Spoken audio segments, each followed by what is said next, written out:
All right, welcome to the official first episode of the Talking Shit podcast. I am Dr. Evil Genius. And I am Captain Paul. Welcome to episode 1. Looking forward to having a nice little discussion here there, Evil. Yeah, I'm pretty excited. I can't tell you how happy I am to be embarking on this journey with you specifically. I know that there are probably 30 or 40 people that I can think of that I would rather be doing this project other than you, but I'm happy that it's you. Yeah, appreciate I'm like 31 on the list. You know yeah, man. Like I said, it's so crazy that we basically, I love doing, the kind of media stuff that I do, but this is unique because this is a level of freedom that a lot of people don't really get a chance to experience. When you go out on your own and you create your own brand with your own vision and you're your own boss, like for real, of course, we got to adhere to YouTube guidelines, but even your normal rank and file business owner has to answer to the IRS and federal regulations and state regulations, what have you. Yeah. But it feels nice to have something that we created that's our own, 100%. And we basically get to talk the shit we want to talk on our terms for the most part, per YouTube community guidelines, blah, blah, blah. This kind of gives us a level of freedom that, I can't really speak with what you were dealing with because you were on a different show. But the thing that intrigued me the most with this whole podcast is being able to say whatever the fuck we wanted to say. And that's where the whole talking shit came from, because me and you, we're just going to talk our shit, fucking whatever we want to talk about, man, we're going to tackle it. And that's like one of the most exciting things about that, because as you know, when I made YouTube content, I literally gave no holds bar. I didn't give a single fuck. And I think that's honestly the best way to go about it. Be uncensored and be yourself. Obviously not spewing some insane shit, but honestly give your honest fucking opinion on things, where I think in a lot of cases people just kind of censor themselves. Yep. 1 second. Sorry, you got a break mid-show and shit. See, the thing is, we're just starting out. And so we know that, we're not going to have a lot of people joining on and viewing simply because we're brand new. So, I have to let people know. I have to actually text people and let them know, yo, we're live on the air right now. So, I'm literally on the air right now, texting the people that mean the most to me. I hit up my dad when we were kind of near the end of the episode, and he never let me hear the end of it. He's like, man, I've been listening to you for 6 months talk about getting this off the ground. You finally get it off the ground, and you don't even tell me that you're on. And I was like, damn, man, I can't even. It's just fucking. Yeah, I can't even. Yeah, I can't even be mad at him. But it's all in love. The people that we know really want to support us and help us grow. And I'm just, really thankful that we got what we got. So it's cool. But yeah, we're going to be doing a lot of videos. Some of you have seen the video that we did on the Rona baby bust. It's there's so many things going on in society, and there's so many factors, and we attempted to give our perspective on that. But then, it just so happens I end up coming across an article while I was kind of just, going through the interwebs, And there's this article, and I don't like to click on stuff like, Cosmopolitan and Elle, I don't know, but I'm just gonna say Elle because this is an article about a woman who is desiring to aspire to be like the women who've taken massive L's in life. Now, I'm not saying that Tracy Ellis Ross and Oprah Winfrey, that they are, losers in the classical American capitalist definition of, they're wealthy, they're well known, they have a measure of power, they have a measure of protected status, being that they're female and they are black. But when we're talking about failures at life, we're talking about,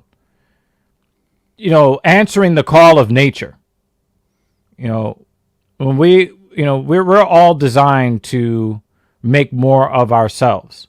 And so, when I talk about this, you're going to see, I don't necessarily disagree with these women in their choice to abstain from procreation. I don't really have a problem with that.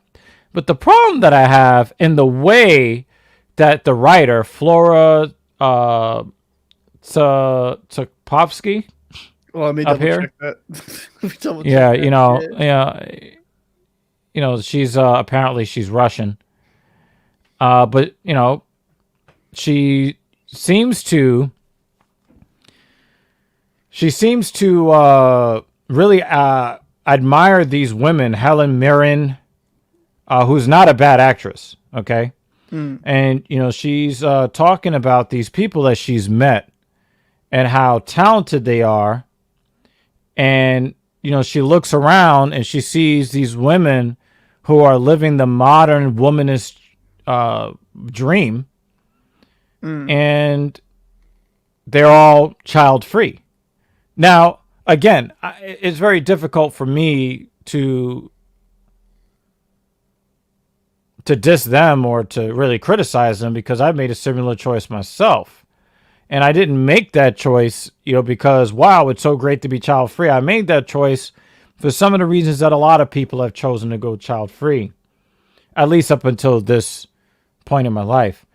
But I just did not, it just didn't sit right with me how she's framing this. She's a mother herself. Yeah. And, she's paying attention to these women and thinking that, wow, what if I would have gone in that direction? They're so awesome and look how talented they are. But one of the things that I failed to find in this article, in this editorial, I failed to find out whether she's even questioning whether these women are actually happy with the decisions that they made. So we talked yesterday in our Rona baby bust video about the negative implications for society at large, especially as women like these, because if you look, all of these women are in their 50s, 60s, 70s, right? You're seeing a little bit of that black don't crack. And you're seeing a lot of that old leather wallet stuff going on with Miss Mirren. I don't know.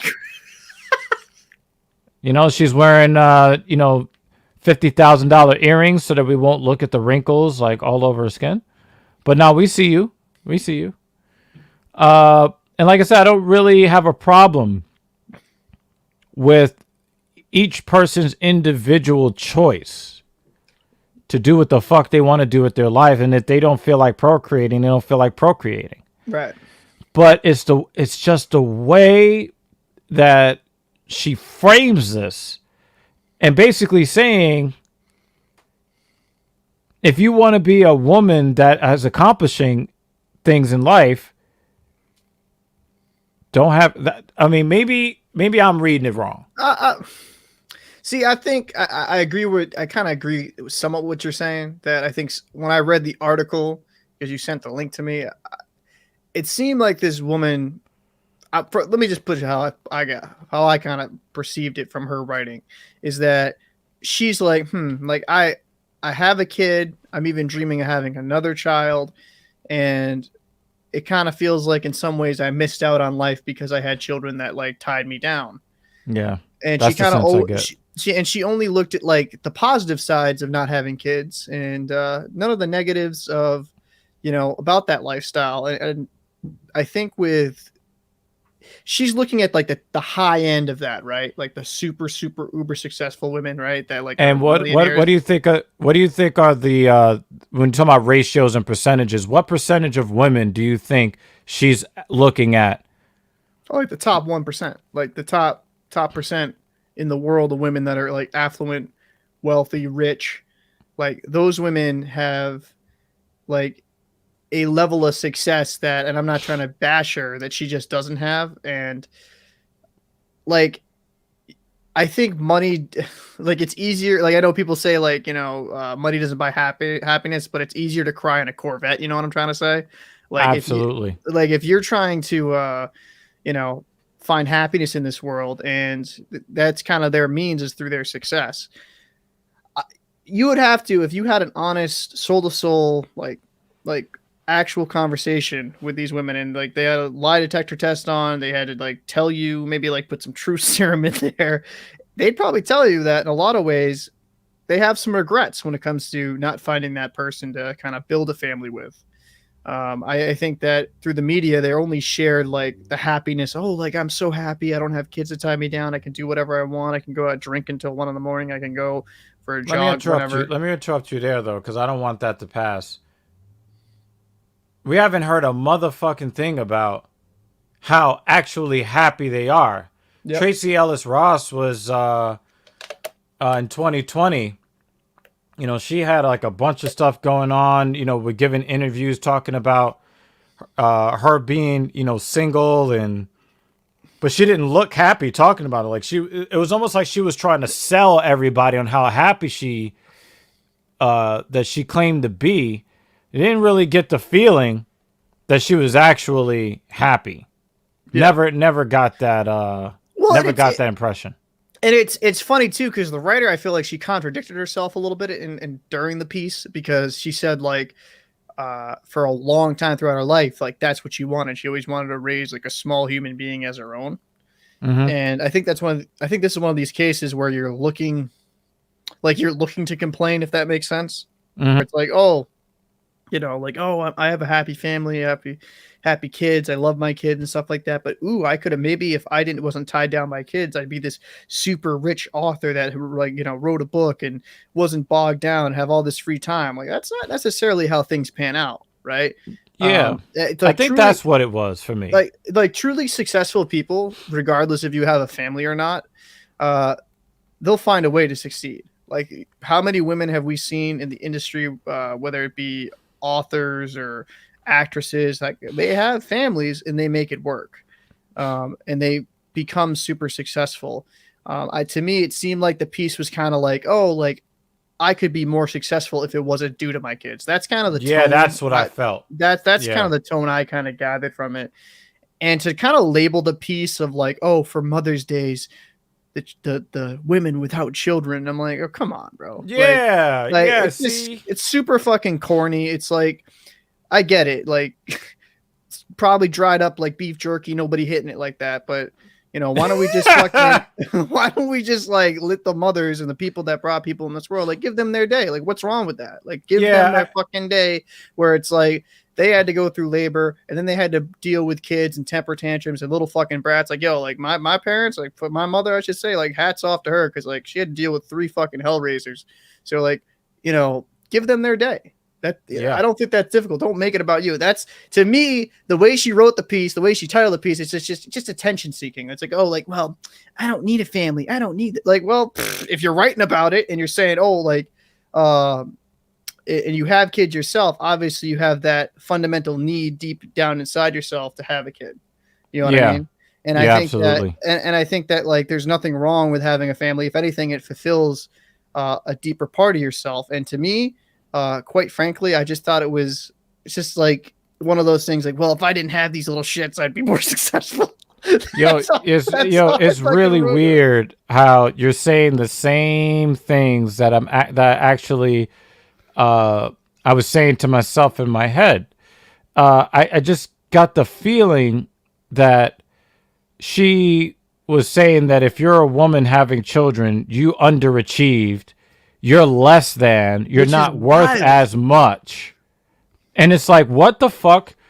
What the fuck are we saying here? Can you imagine a world where every woman made the move to be successful?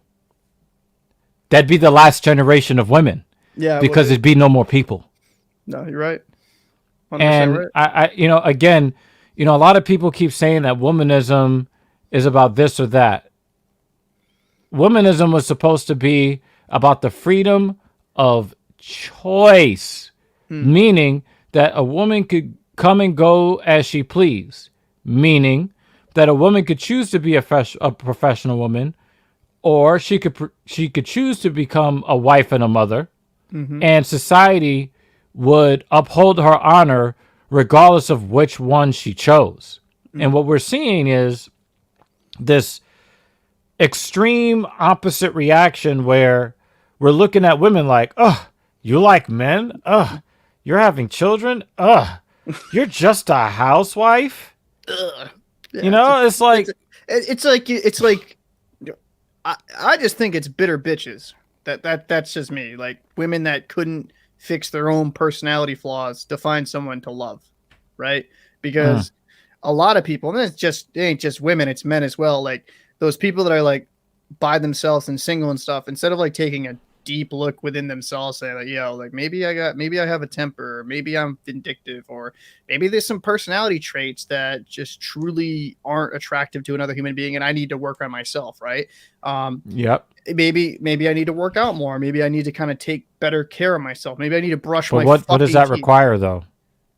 Self-reflection, self-accountability. Yep. Oh, and accountability. Yeah, correct. And I think that's what a lot of people don't have, right? It's like, hey, like I have these flaws, I should work on them. Like I've had flaws I've had to work in. I'm sure, Evil, you've had flaws you've had to work on. And there's nothing wrong with admitting your flaws. What's wrong is just fucking burying your head into the fucking sand and just saying, oh, I'm perfect. There's nothing wrong with me. I'm God's gift to the world. That's just not how things work. And that's why a lot of these women's are single and will always be single. Because they're not willing to take that step to really look within themselves to see, it's not just the guy's fault. It's not just, and if you're a guy, it's not just the woman's fault. Maybe it's you. Yeah, check this out. Check that out right there. There's Marsha, the fabulous food writer I'd see at local events in a colorful kaftan, dangly earrings, with a flurry of adoring gay men around her at all times. Oh, fuck. Really? And when I see stuff like this, especially when you're talking about women, but she's going to go travel and she can do whatever she wants, whenever she wants. Do you ever get the feeling that you're trying to stuff a bottomless void? You're trying to stuff a black hole? You're trying to stuff a black hole and with all of these ancillary life pursuits, trying to fill the hole where your legacy should be. Yeah. And she, as a mother of, it looks like 2 children. Yeah. And then she's even said she wanted another is trying to sell other women on not being mothers. I mean, that's what it that's what it just felt like. And I'm just like, wow. This is where society is going. Yeah. It's wild, bro.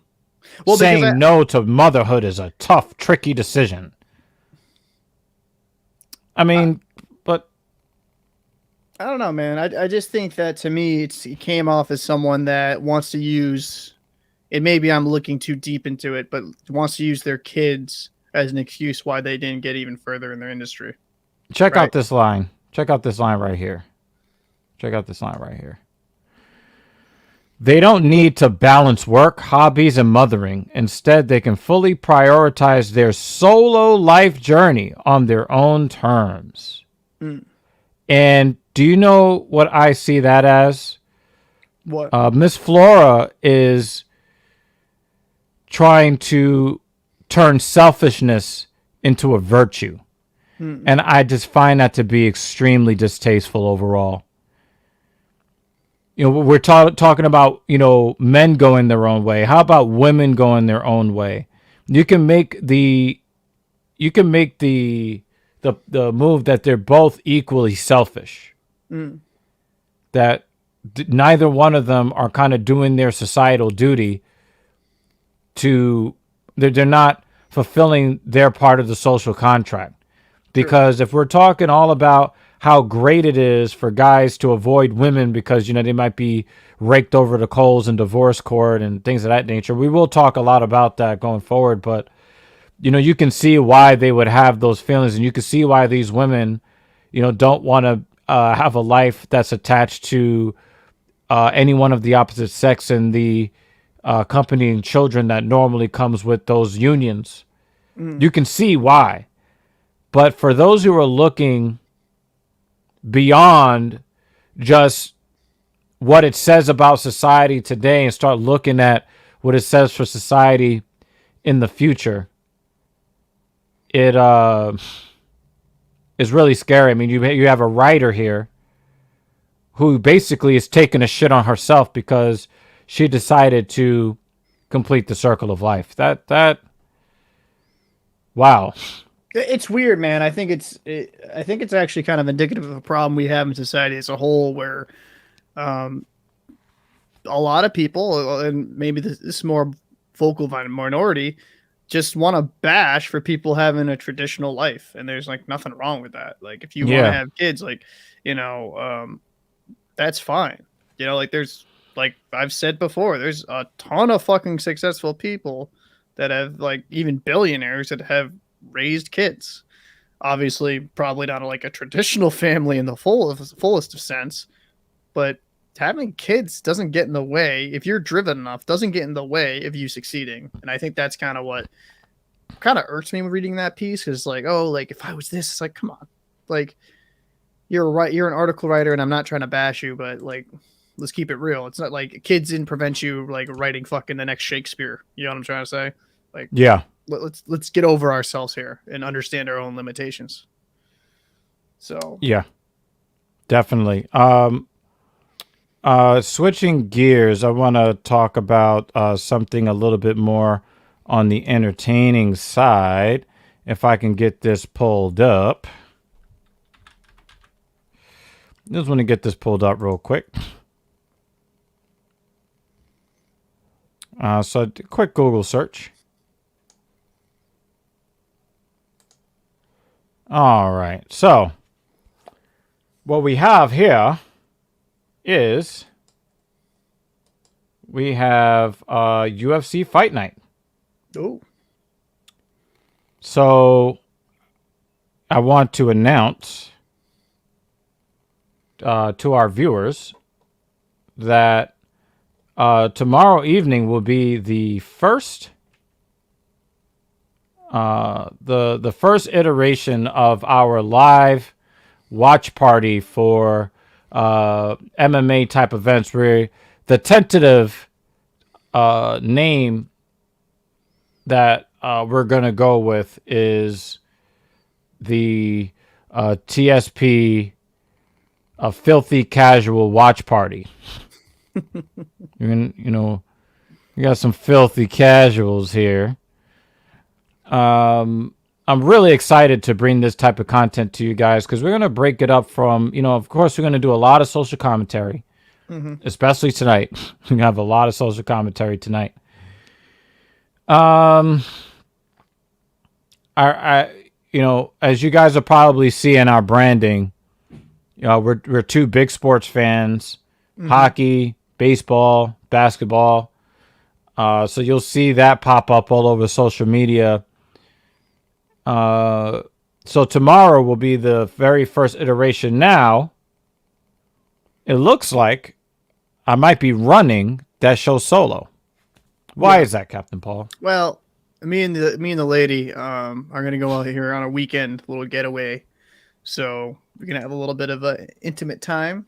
You know, not going to happen every time, obviously. So more watch parties that come along, whether it be UFC, any other type of sports, and whatever. Like even if some wild happens, like for example, when's that Paul or Floyd thing? Maybe we could even do a watch party for that as well. Yeah, I'm not sure about that. I'm not giving these Yeah, people money.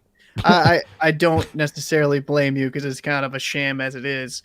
But we're gonna do a Yeah, lot of watch parties and stuff like that further. But tomorrow might be a little bit more difficult for me. I'm most likely not gonna be there. But in future ones, I'm definitely gonna make sure to be present so me and Evil can give some live reaction to the with the UFC, some ass kicking that's about to happen. right. So, if you guys really want us to get involved in if you guys really want us to get involved in watching dumbass shit like that, then just if you really want to watch us get involved in stupid shit like that, then we'll do it. But you're gonna have to make it worth our while. I'm not gonna be giving money to these motherfuckers for no reason. So yeah, tomorrow the prelim starts at 6 p.m. So one or both of us will be right here with a special guest on my side. 6 p.m. The prelim has 4 fights on it. Phil Hawes is fighting Kyle Dawkins in the featured fight on the prelim card. I'm not as familiar with these other fighters. On the main card, we got Cowboy Cerrone, who got a different dance partner because the weird guy Diego Sanchez was released by the UFC. Some weird ass shit happened. What happened? Some real weird ass shit happened, and that ended up with Diego Sanchez being released from the UFC. Amanda Ribas and Angela Overkill Hill. I'm a huge fan. I got a little bit of a crush on Angela Hill. I know she's married. I know she's unavailable, but I just think that she's just a cutie, and she can fight too. So I'm a big Angela Hill fan. Carlos Diego Ferreira against Gregor Gillespie. We have not seen Gregor Gillespie since his soul was ripped from his flesh by Kevin Lee over a year ago. DeLima, he's going to be fighting a guy I don't like. Jeff Neal against Neil Magny. That is going to be a really good fight. Do not sleep on this matchup. I don't know much about Marina Rodriguez. She only has 1 loss, but 2 draws on her record. That's a little weird. Against Michelle Watterson, the Karate Hottie. She's a disappointment. I was very much into her. Don't call it Asian fever, okay? But I was very much into her. But she kind of fits that mold of someone who used to be a bona fide martial artist, but found that she could make more money with her looks. And then she starts losing fights because it just seems like, she was so wrapped up in trying to be the Karate Hottie that she wasn't going out there to knock fucking heads. But give her kudos. When she fought Joanna, she got her ass beat, but she showed a mental toughness that I had to respect. But I believe that Michelle Watterson is not as good as her talent says that she should be. So she's a bit of a disappointment, but it's always good seeing her in the cage. And Donald Cerrone, for all we know, this could be the last time we see him in the cage. So it'll be nice to do this watch party with you guys. I am very excited, because the main card has fighters that that I actually like to watch. I like to watch Carlos Diego Ferreira, Angela Hill, Jeff Neal, and Neil Magny. I am very interested in that. Donald Cowboy Cerrone is one of my favorite personalities in all of the UFC. Alex Morono is no slouch. He's a really tough guy. I did see him get his ass beat, but he never shrunk. He never faded. So that is really, I believe that fight has a potential to be a really good fight, but also has a potential to be a real snoozer. And then you have Waterson. So look out for that. Tomorrow will be the very first Filthy Casual watch party here on the Talking Shit podcast. Definitely looking forward to it. Hopefully, depending on things, I most likely won't be there, but that's going to be a fun, entertaining thing to be in there, especially with Evil's special guest. You should have a lot of fun with that. So we definitely encourage you guys to stop on by. Yeah, it's just going to be a lot of fun. Speaking of special guests, we spoke off air about something that was MMA related on your end. Do you want to talk a little bit about what we may have for the viewers going forward? Well, I don't want to say a name yet because I don't want it to be kind of turn out with scheduling. He can't do it, but fuck, I'll just say it. Justin James, who's currently on the circuit right now, he's actually got a bout scheduled for the first time. He did a lot of fights on short notices. I had a tiny bit of good correspondence with him, and he might be possibly coming on the show in the future as a correspondent, and as well maybe on a watch party. He actually said he'd be down for that. He would just have to get some mic and some camera, but keeps winning here. Keeps doing well on the circuit, man. He can easily get some equipment, and that'd be really fun to have an actual true professional come in, especially a filthy casual like myself, someone who doesn't really watch it heavily like that or as knowledgeable as that, but like I'll watch it from time to time. I'm trying to get into it now. It'd be fun to kind of get his breakdown and his expertise on the whole fight, and just seeing like what would be each fighter's strengths and what would be their weaknesses, and just giving his fucking round by round breakdown. I think that'd be a lot of fun. Yeah, I'm so looking forward to that, man. I just feel that it's going to add a dimension to what we offer to the community. Again, there's so much different kinds of content that we want to bring to you guys on a variety of different topics that I'm just crazy excited. So, look out for those things. It's just going to be so much fucking fun. So yeah, I think that's just what we're going to call it, the Filthy Casual watch party. And I guess when we start creating segments, or we may even do just an MMA show. We may do MMA related videos and just call it Filthy Casuals. Dude, definitely. Filthy Casual MMA show. So and depending especially like where things go and how popular these watch party goes, we're willing to do other events as well. So if you guys really want something and you really want us to watch it, or a live event, I should say, definitely let us know, and we'll definitely try to accommodate, because that's kind of what we want to do. We want to do right by the fans and right by the viewers, and trust me and Evil are going to have a lot of fun just watching people fucking bash each other's faces. So, but yeah, I think that's going to be a lot of fun. And who knows, maybe I'll be able to pop up tomorrow. Just depends on how things shake out. Yeah. So, we'll see how that goes, but, definitely tune in, because TSP will be here by hook or by crook. So I want to switch gears a little bit. I want to give a couple of shout outs. Talk about a little bit of some of the shit that has happened in my day. Shout out to Citibank. I want to give a shout out to Citibank. Okay. Oh yeah. Why is Citibank being recognized on the show today? Because Citibank, I've been a customer for over 18 years. Okay.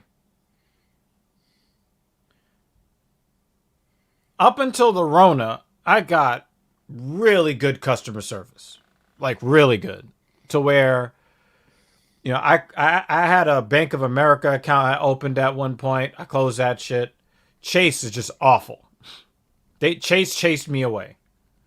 But I stuck with Citibank 18 years.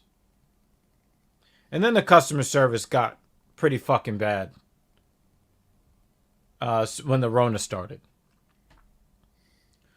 Today was the worst experience that I had with Citibank. So we were thinking about going on the air at 7 p.m. Eastern. And as you guys can see, we didn't get on until after 8:30. Why was that? Because when I called, I said, listen, I've been checking, my Experian credit report. I got that FICO score about to reach like the 790 range. My Vantage score is in like that 750 range. The credit, I've been working hard on it. My total credit usage, and we're going to be talking a lot about credit, how to manage your credit, how to raise your credit scores and things of that nature. We're going to talk a lot about that. But, I did everything that I could to go from no credit to 750 on the Vantage score 3.0 and get closing in on 800 on the FICO 8.0 scale. So I hit up Citibank and I'm thinking, you know what? I'm just going to do something real quick. Let me hit up their chat. My personal loan I have with you guys, I want to see if I get that interest rate coming down. Let's try to see if I can refinance it. They made sure that they gave me the runaround to every department but the personal installment loan department. They sent me to mortgages. They sent me to credit card. They sent me to bank robbery. They sent me to dropping the soap in the shower. They sent me to the northwest corner of the fourth dimension. They sent me to the void. They sent me anywhere that you could possibly send me other than the department I was looking for. And I kind of made it clear that I didn't really trust the fact that all of a sudden, after almost 20 years with this bank, now they can't seem to transfer me to the proper department. Oof. So what do you think? What do you think it is? Do you think it is more pandemic related, where maybe they're just understaffed because a lot of these companies did do a lot of layoff, or do you think they just got their head up their ass? No, because Citibank knows what my FICO score is. You know why? Because they tell me every fucking month. They know that my FICO score is like going through the motherfucking roof. They know. Let me look at this shit. I want to make sure I give the viewers the right number for those who know. Because if you know, you know.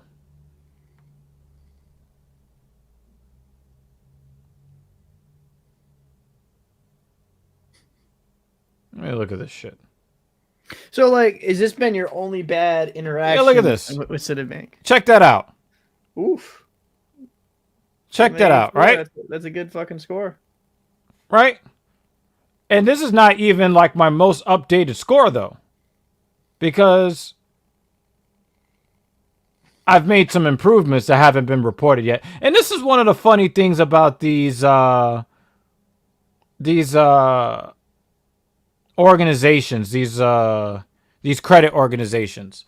They're real quick to report you if you're 13 seconds late with a payment.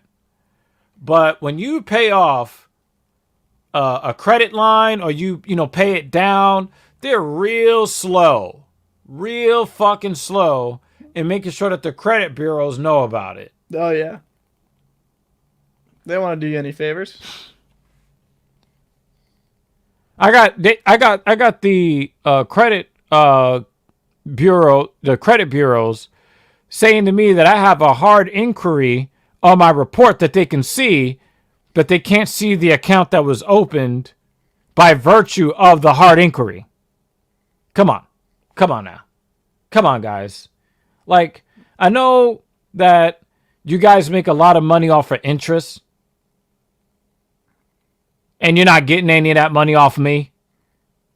But come on, guys. Come on. I mean, how long did I live with a maxed out credit line and was giving you hundreds of dollars per month just in interest, not even paying the principal? Now I'm sitting pretty, and now you guys want to act stingy. I see you. I fucking see you. I just think that a lot of, when it comes to credit especially, they're going to fucking make it as difficult as possible, because I had an inquiry that was wrong on my credit score where they said I had a late payment, which I never pay late. I always pay early. And that took a few months to just get off my score, because that fucks with your credit. So I was like, I had to get that, like I had to show them documentation from my bank, from my check, because I sent it. And that was the funniest part, is I sent it a check and I had time stamped everything like that when it was taken out of my account. And even though it was taken out of my account a few days before the due date, they're trying to say it was a late payment. And it's a whole throwing just fucking going through fucking a bunch of hoops just to prove that I paid fucking $50 on time.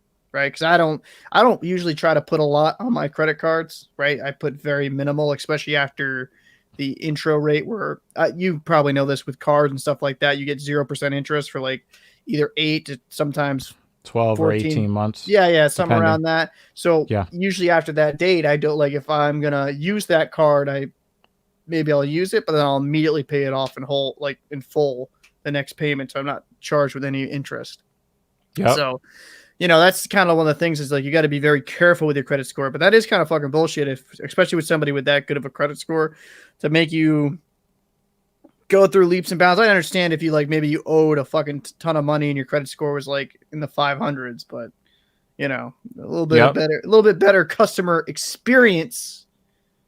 I think that's why they're doing it, though. I think that they are doing it this way on purpose, because they kind of figure, well, when the dude's maxed out his cards, we make more money because you were rolling in dough just off the interest. Anytime you're making a minimum payment on a maxed out card, you're just paying the interest. Yep. And that's where they want you. Yeah. As much as they talk about, being financially responsible, fiscally responsible, they don't really want you to be responsible, because if you're not carrying a balance every month, because some people believe that you need to carry at least a small balance every month in order to raise your credit score. No, you should really be treating your revolving credit lines the way that you would a charge card. I recently just got my very first Amex, got that Amex Platinum, raise the roof, right? And I'm treating that mofo if I used the card, as soon as Amex figures that the charge is there, I pay that shit immediately. Immediately. I don't fuck around. I treat my credit lines like charge cards. I have balances only 2 of my 8 cards right now, and neither one of them draws interest, because there was one of those installment payment plans. I got this massively expensive bed, the MacBook Pro that I'm going to be doing TSP and other related work. I put that on the Apple credit card. So, you get the interest-free financing. So to the credit bureau, it's yeah, you've got X number of $1,000 and you should get this loan to consolidate it so you can pay less in interest. I'm paying zero, bitch. Yeah. Blind Bat says, can I get some coffee? How you doing, Blind Bat? Welcome. We appreciate you coming through to hang out with us on TSP, the Talking Shit podcast, where we're basically just here talking shit. And today I'm talking shit about Citibank. So stop giving me the motherfucking runaround.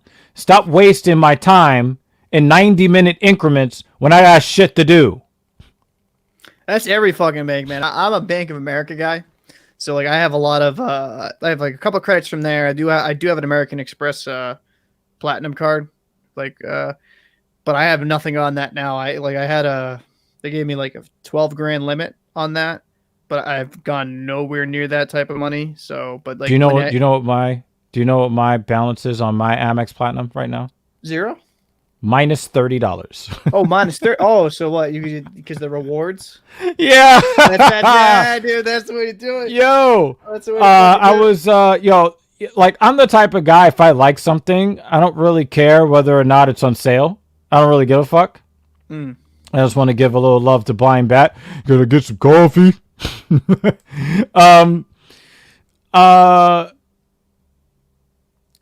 Yeah, what was I had a thought and then I lost it. Shit. I kind of lost it. So like we were kind of talking about like I said I had like 12 grand limit. Oh yeah. So I'm the type of guy, if I like something, I don't really give a fuck how much it costs, right?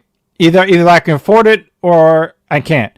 And I'm not the type to like haggle or ask for discounts and shit like that. Although I should be haggling over some stuff, some stuff that's coming up in the future. More on that later.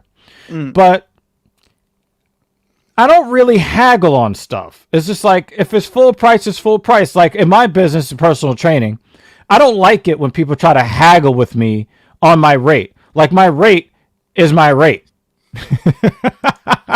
Yo, you sure you can't do this session for like 75%? You know what I mean? Save me some money. I don't think people understand the Yo, Blind Bat has a request.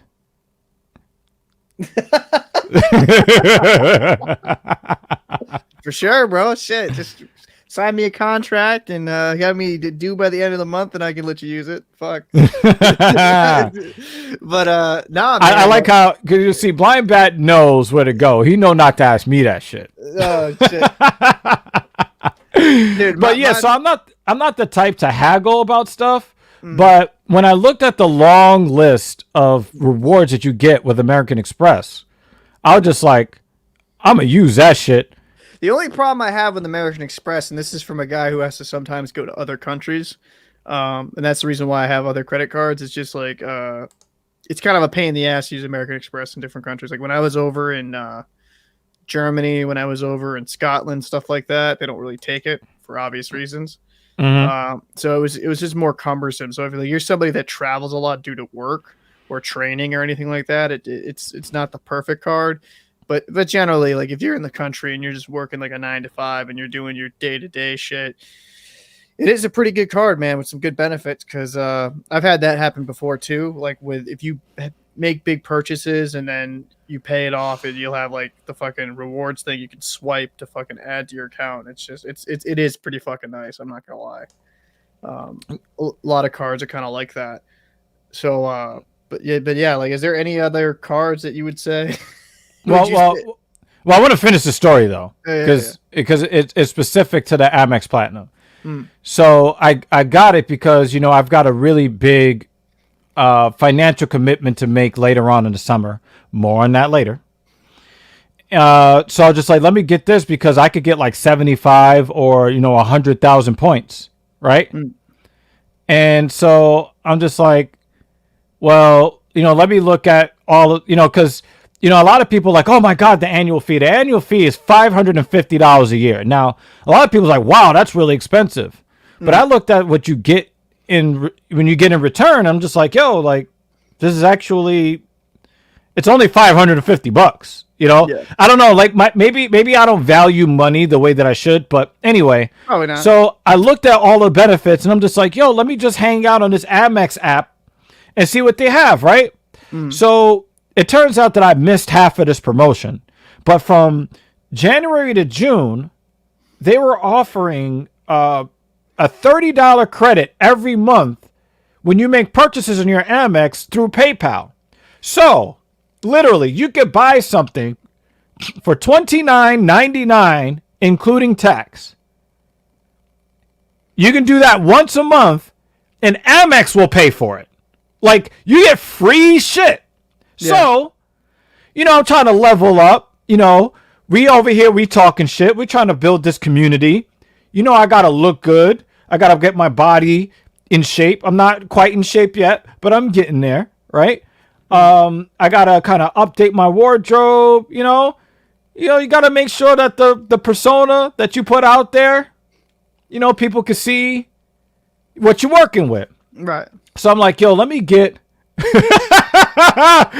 Oh, shots fired! Yo. Shots fired! Yo. Shots fired! I know where I know this dude Jason. We're actually we're good buddies, and it's like I'll just say this, bro, because he's a Detroit fan, which they suck, and then with the The Colorado. Bruins killed my Rangers yesterday, though. Oh, absolutely. Because like that goalie Swayman's sick. But you can, yeah. I'll just say this: if the Bruins meet the Avalanche in the finals, we already know the Bruins win that. But go ahead, there, Evil. Yeah, well, Patrick Waugh is not in net in Colorado, so it's not a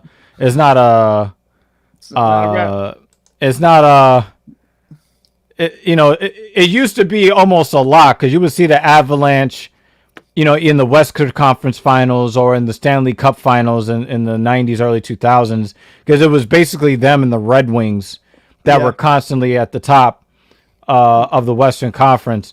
But, you know, Patrick Waugh has been gone for a while, so I don't know. But anyway, so I looked at it, I was like, listen, I need to start like upgrading my wardrobe. So I went on Google. I'm like, yo, I need comfortable pair of jeans. I don't give a fuck what the name brand is. It just kind of has to look decent, right? Because I'm the type of guy, I care about the t-shirt. I care about the fitted hat. I care about the sneakers. I don't give a fuck about the jeans. But I'm just like, you know what? I've got these athletic legs. You know, I hit the squats. I hit the deadlifts, the kettlebell swings, blah, blah, blah, blah, blah. I'm a thin guy, but, you know, I got the ass that the ladies like. So, know what I mean? Right? Yeah.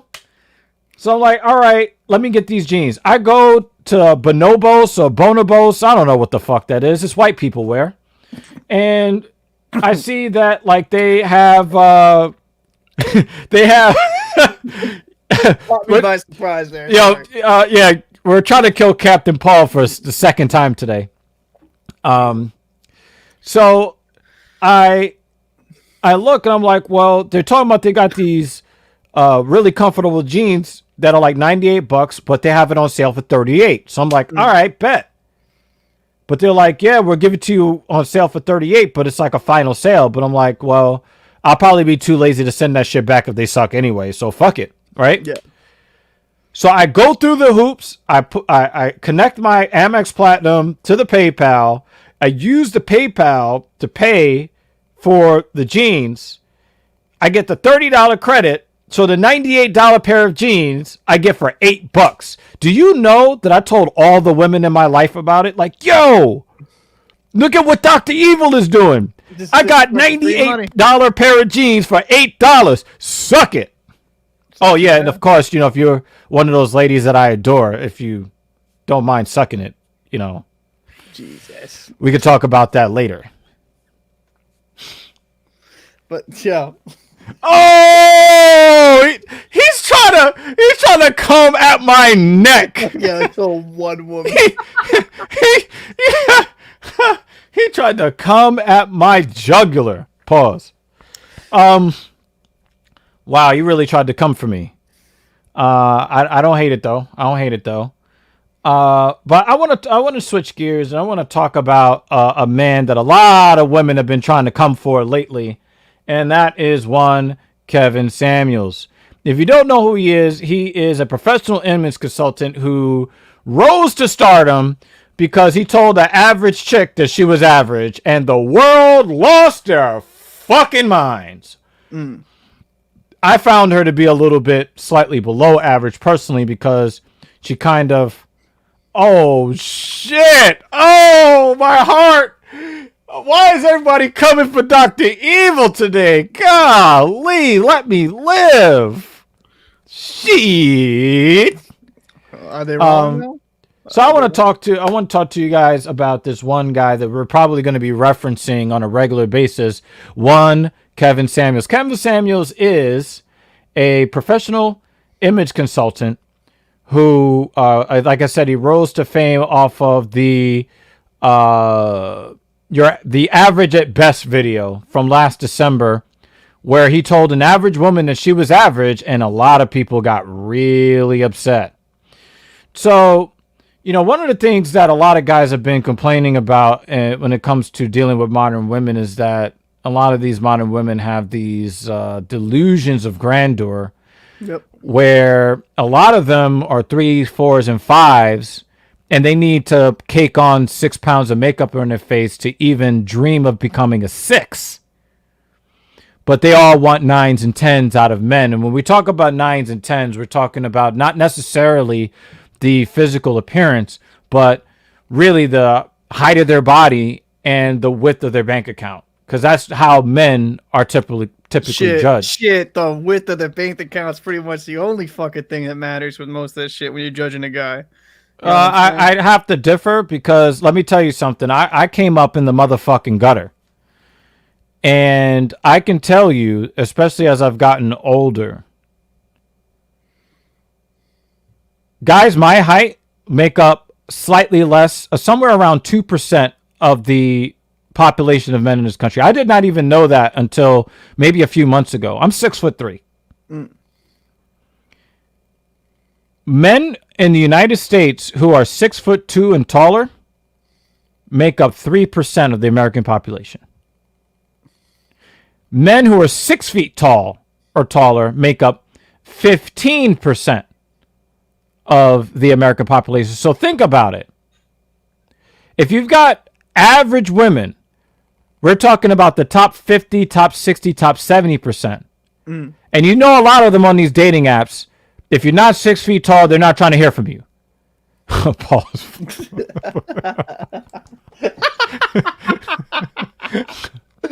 No. I'm 5 foot 5'11", 5'10" on a bad day. So but yeah, it depends on how many clams he ate the previous day. Depends how my doctor's feeling generous that day or some shit. But yeah, fucking fuck you. That's 5 foot.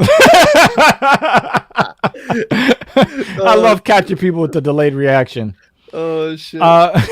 Yeah. So yeah, when you look at the fact that a lot of these women are like, they must have this and they must have that, but then you start asking these women what they bring to the table. So I want you guys to join me on an adventure.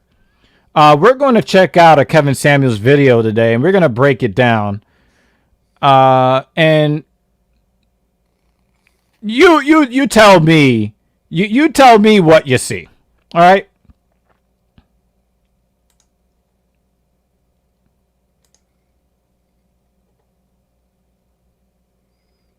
You hear it all right, Paul? I can't hear it at all, actually. You can't? No, I can't hear it at all. You don't hear it? Okay, No, I gotta make sure that the the audio is proper.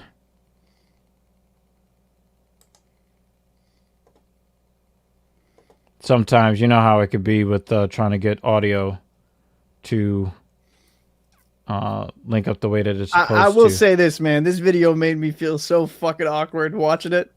Like this was definitely something that you have to fucking witness. Yeah, it was just like, holy hell. I cannot believe that I am hearing what I'm hearing. I just need to make sure that the audio is playing, because that's not good. Yeah, Yeah, nope. In the chat, nobody heard the video.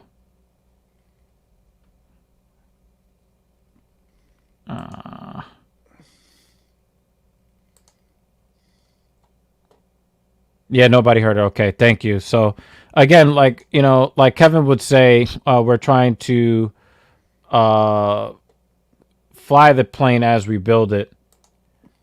Give me. You still can't hear it? No, I can't hear it. Okay. I'm gonna just fix this issue right quick. Yeah. So so give your feelings on. Give your feelings on what you saw.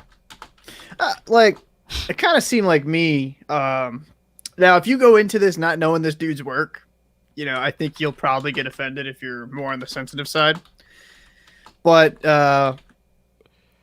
it was very awkward from the woman's side of it, because I don't want to ruin the video, but it was very awkward in this standpoint where I feel like she felt more entitled to something that she doesn't necessarily deserve, right?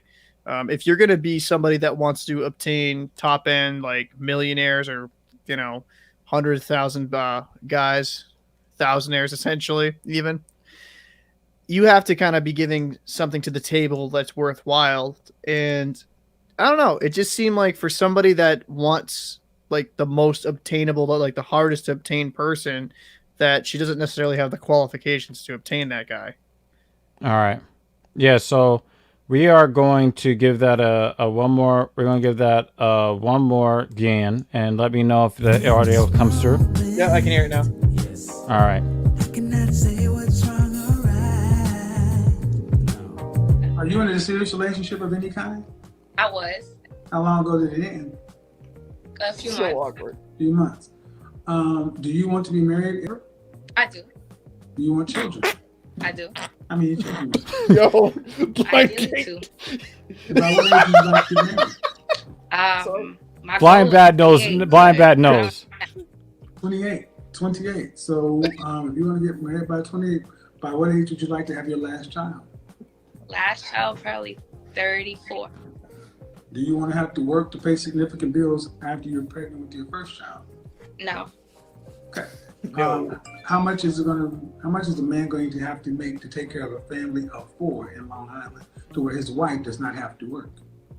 All right. So family Start of off strong. 4 on Long Island. Okay. Now I'm in Brooklyn. Okay. I know how expensive New York can be. Captain Paul sometimes works in our in the area, right? Yeah, I work in New York City. Yeah, I work on the water.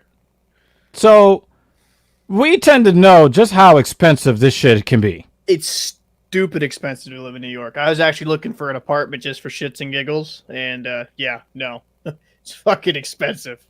Okay. Really expensive.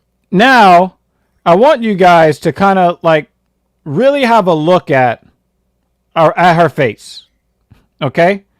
Now, she's telling Kevin what it is that she wants and where she's from.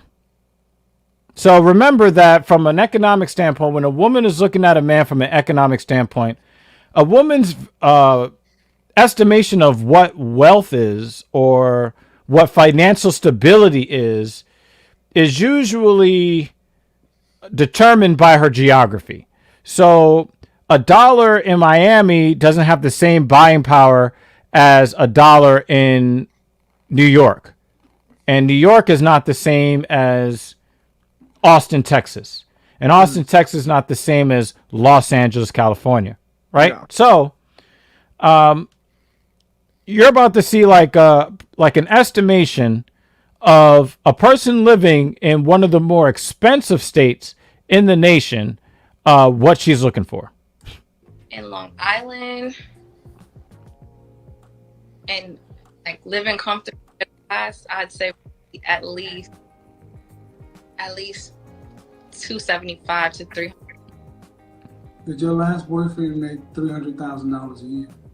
No, Have you ever dated a man to make $300,000 a year? not yet. Not yet.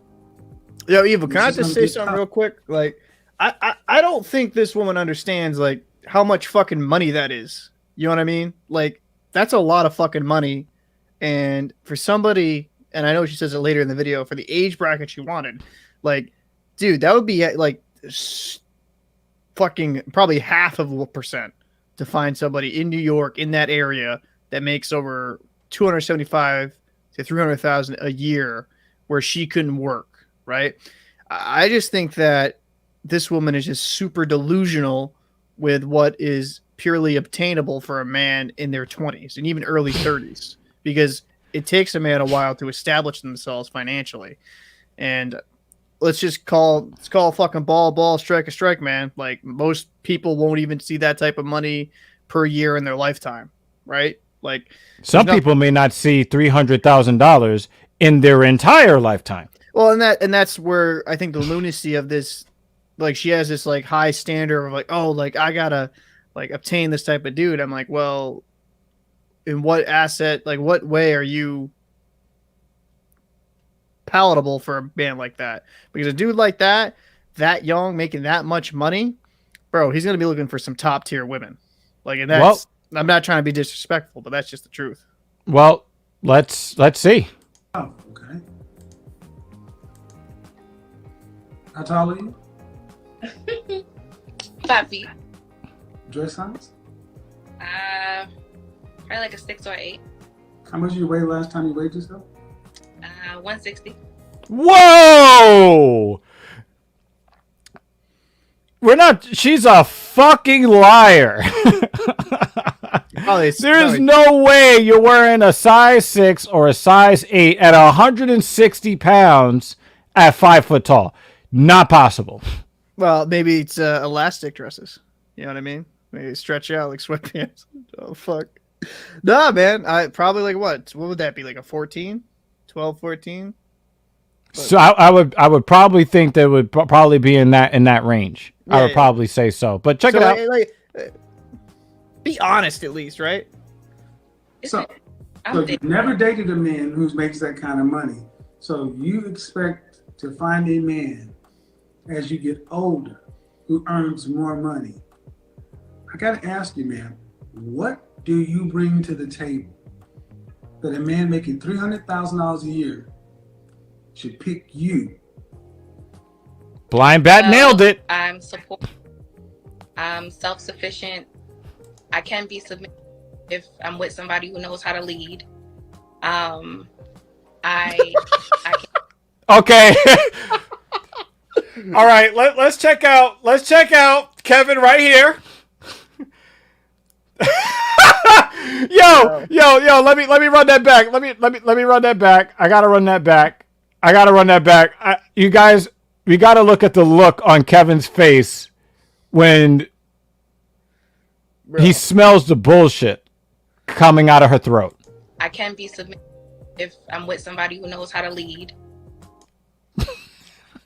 just the take back, just the way he fucking. Yo, does that look like somebody who just got a whiff of bullshit? Of some bullshit? Yeah, man. yo, he had to lean away from the camera like, holy fuck. Oh. I can cook. I can do all of the traditional things, and I'm passionate and loving individual. You're self-sufficient. Why? Why would he? So you're self-sufficient. But like, if you're looking for a dude like that, then why would you need? You know what I'm trying to say? Like, if you're looking at a dude like that, you don't need to be self-sufficient because they're gonna take care of you. Like, that's so like why? I hate to say this, man. This is just how media portrays certain people, right? Where it's like everyone's a fucking 10, everyone's a 9. No, there's nothing wrong being fucking average, bro. Like, let's get into it. Well, let's get into it.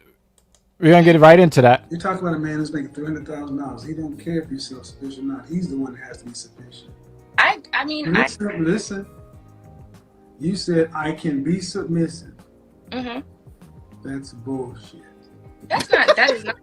Called her out on that in shit. my last relationship. I bet you believed it was, fuck but me. you also thought you volunteered too. And I showed you that what you call volunteering ain't much.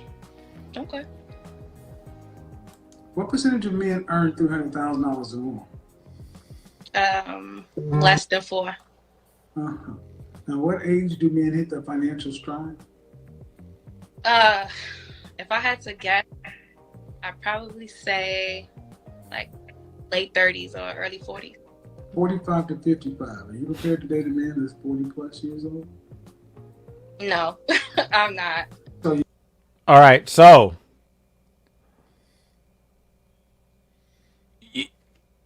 delusion. Sorry, MTR. Sorry, mediocre tutorials and views. I'm sorry. I had the every time I hear shit like that, the first thing that comes into my mind is pure delusion. She needs to be committed. She needs to psychiatric evaluation because she looks like an NBA player from the mid 1990s. Yo, Jesus. Okay. Christ.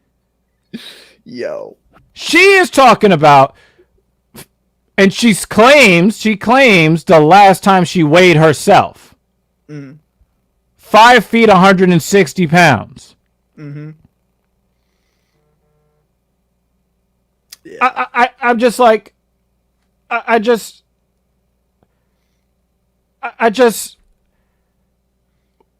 you don't want to date the men in the age group that would have, because the thing is, she doesn't qualify for a man at any age that makes $300K a year.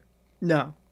But now we know that the men that make $300,000 a year or more is probably 1.5% or less of men in this country. We know this. And then what at the age group she wants, right? I had to say it's like a percent. And then you break it down again, like you said, a man's financial stride, he hits it in that 45 to 55 range. Hey, so you say that you want a guy that makes $300,000. We're not even talking about whether you even qualify for a man, but of that caliber, because she does qualify for a man. But we're talking about, does she qualify for a man of that caliber? Well, yeah, I'm not willing to date the guys that have the money either. What is wrong with you? Well, because she wants her cake, and she wants the cake and to eat it too. It's one of those things, man, that she's very particular, quote unquote, with her viewpoints in the beginning of this video of like what exactly she wants, and what she wants is a fucking pipe dream. That's not gonna happen, right? You're not gonna. Yeah, but that dream is not that dream is not coming with her getting no pipe. Well, bro, there's dildos, but like I just think that no, but there's no dildos that's earning $300,000 a year. Shit, man, I'm just saying it just makes absolutely no fucking sense that if you want to have somebody with that like rich and Tyson, like you better be fucking top tier, like ready to fucking like date somebody that's in their 30s, 40s, and then you gotta be appealing yourself, right? Like to me, and we talked about this off air, is personally, this is why a lot of people stay in their economic bracket when they date. Right. But we're going to talk about that in a bit because I told you that I got something to push back on that. I'll save that for later. Now, Blind Bat put something out there which is so important. And this is something that Kevin talks about on a regular basis. If you are a woman, because this woman is 25 years old, okay? Mm-hmm.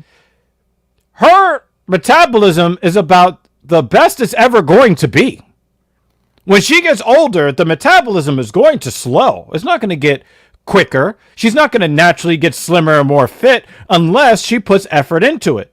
And I know that you're in Long Island, but you could come to Brooklyn and you could pay me to be your trainer, and maybe you might have a prayer of getting a guy that earns $75,000 a year. Maybe. But to Blind Bat's point, and this is something that Kevin says on a regular basis, if you're already 50 pounds overweight with no children, what can you expect your body is going to look like after the first child? you're going to gain 25 to 45 pounds. Yeah. That's going to stick. And then the second kid, because she says she wants to have 2 kids. Yeah. Add another 10 to 20 pounds on top of that. So what? A guy making $300,000 a year who's a mover and a shaker, who's a jet setter, is going to be, palling around with Humpty Dumpty? Yo. Really? Really?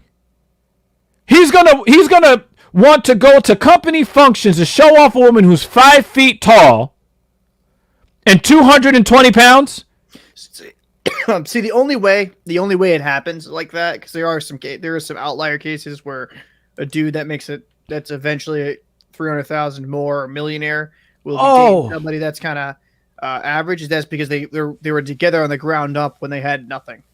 You know what I mean? Like you've seen that happen a lot with some high earning males that kind of stick. And sometimes with some females, some high earning females that will stay with their spouse, their fucking wife or their husband that were with them since day one when they're struggling in an apartment and had nothing to their name. Preach. So like that's a completely different conversation. I guess, unless you have some own high earning power yourself, to me as a guy that's making 300,000, I'm gonna want to kind of maneuver in a certain way. Like, hey, like if you're not making even like a remotely near what I am, like I'm gonna be looking for that top tier. Yeah. Right? Like I'm not gonna be looking for like a charity case. I think some people, unless that charity case is really hot.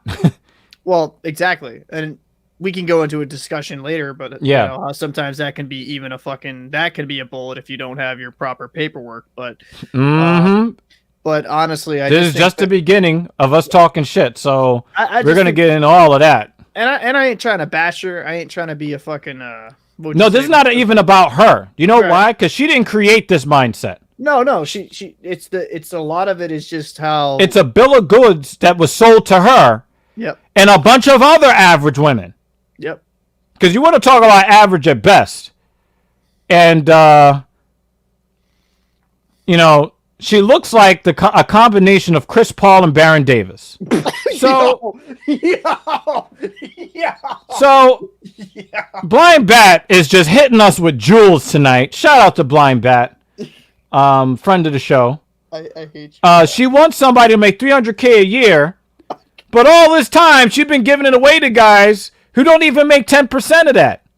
So imagine if you're a guy. Jesus Christ. Imagine if you're that guy. Yeah. And she's not a virgin. No. Right? So it's like, well, why should I pay more than what the last guy paid or the guy before that? I mean, thankfully she has not had a child with another man, because then that would really blow up any chances she had of anything at that point. Well, easily. And trust me, I don't know about you, I have a ton of experiences dealing with single mothers in the past. Oh yeah, we're gonna get into that. We're gonna get into that. But I think, man, it's just that you got to have something of equity to give back, right? If you're gonna be given that 300,000, I'm nice, I cook, I clean, all that shit. Well, I can get a fucking maid at that price. Hello. Like and again, when we're talking about these MG toe guys, the men going their own way, a lot of them are saying stuff very similar to like, I can hire a housekeeper, $40 a session. I can get Uber Eats. I've got Pornhub, and I've got PlayStation 5. The fuck I need you for?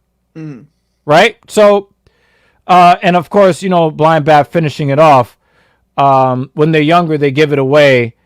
And then, when they're older, they want to have a higher standard. Well, guess what? Your sexual marketplace value is not as high as it used to be. No. It's just the way it is. Well, let's keep watching the video, because I think there was some good key moments. I know it's a long video, but if you skip some parts, there's some. Oh yeah. We're gonna get into it. Yeah, it's some pretty interesting parts. You expect a young man under 40 to make $300,000 a year. I want you to understand this. Mm-hmm. What makes you that special to where you get a man who is an exceptionally high earner at a very young age? Why would he pick you? Why should he pick you? Because I kind of listed like all of the qualities that I believe that I bring to the Ma'am, what you mentioned, Mhm. due respect, men who enter this country illegally and stand out front of Home Depot and sell Yeah, I forgot the you said very that. same things from their wives. And that's a really, really big thing. And you know, for it, where we're kind of crossing over is some of the problems that we're seeing specifically in the black community with black women and their perception of where they fit into society and where they and how they view black men, their counterparts, their racial counterparts. Mm. You get these guys, you know, you get guys who live in a trailer park, white guys, pull white trash, that live in trailer parks, and their wives are submissive to them.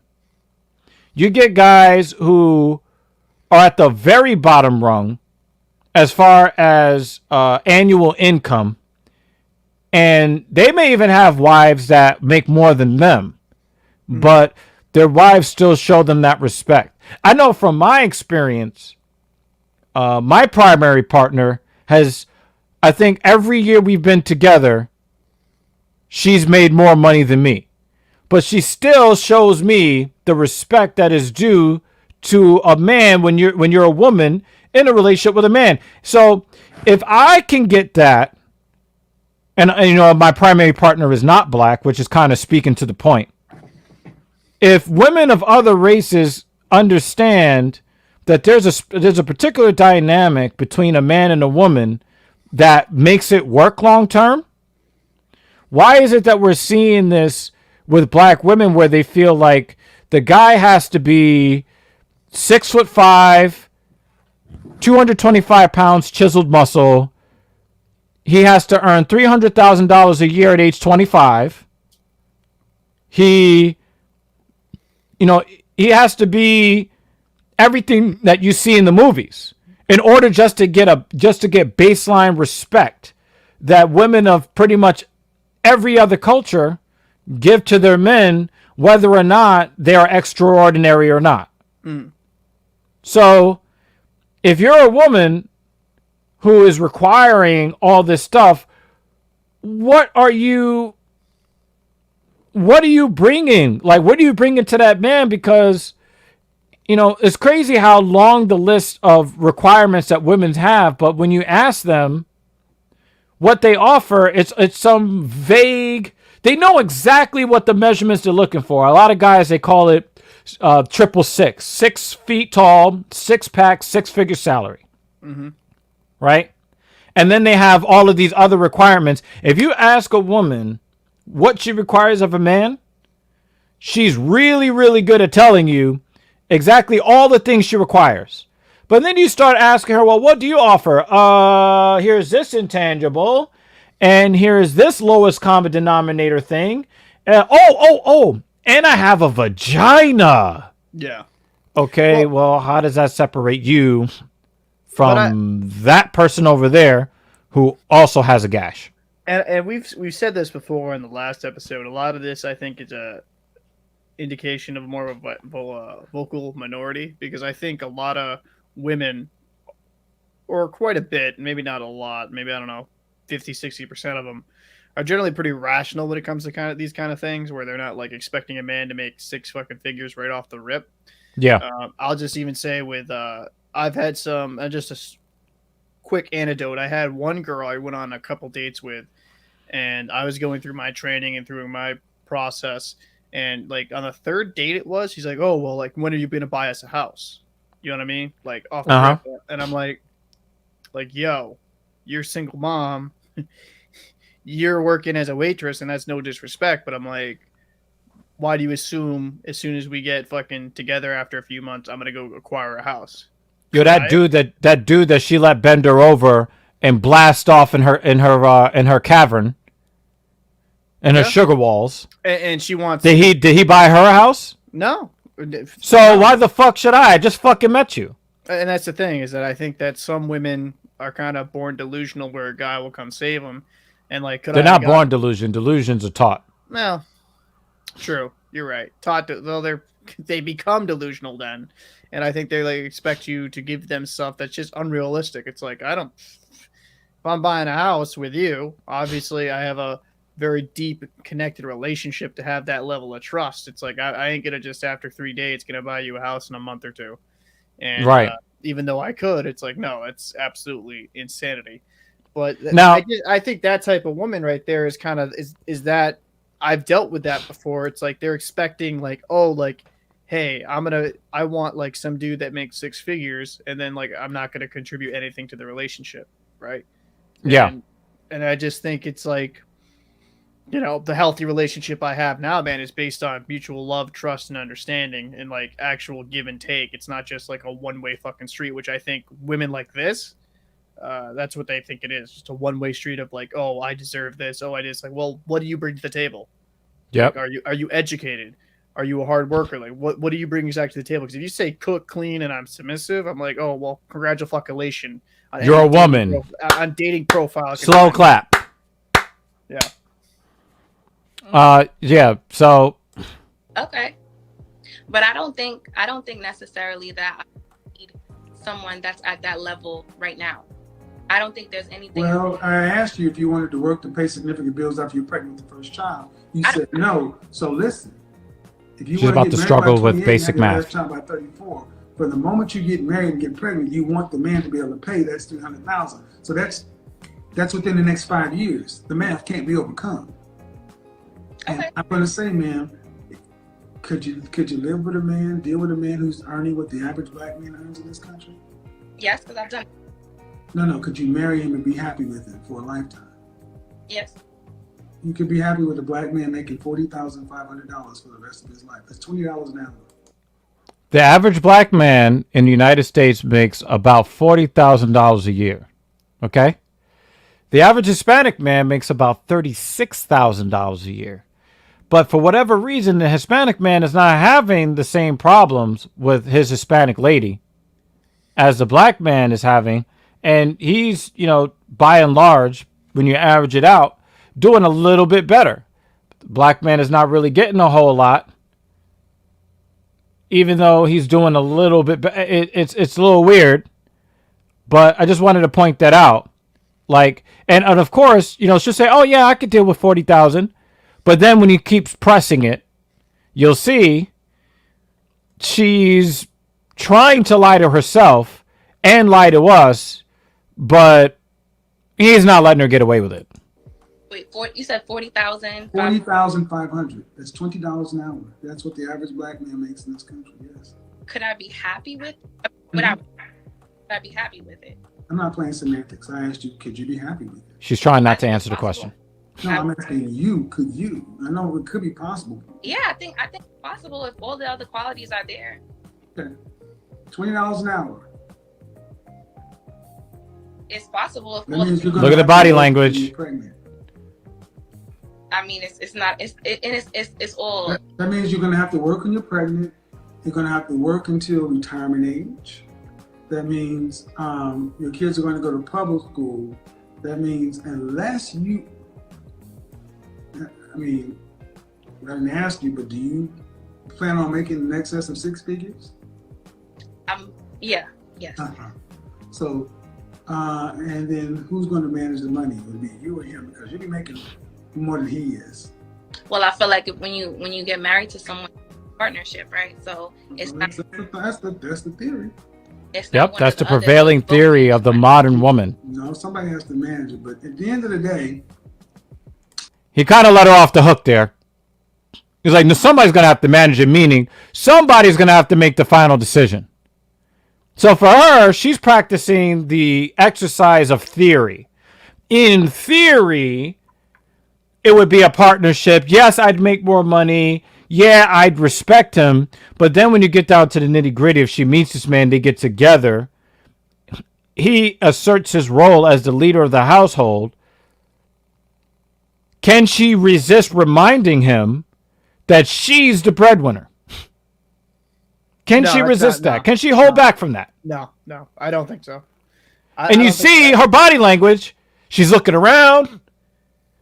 You know, she's trying to keep up appearances because this is a woman who's been listening to Kevin Samuels. She knows she knows what time it is. She's seen a lot of women get undressed by Kevin, exposed for who they really are for the whole world to see.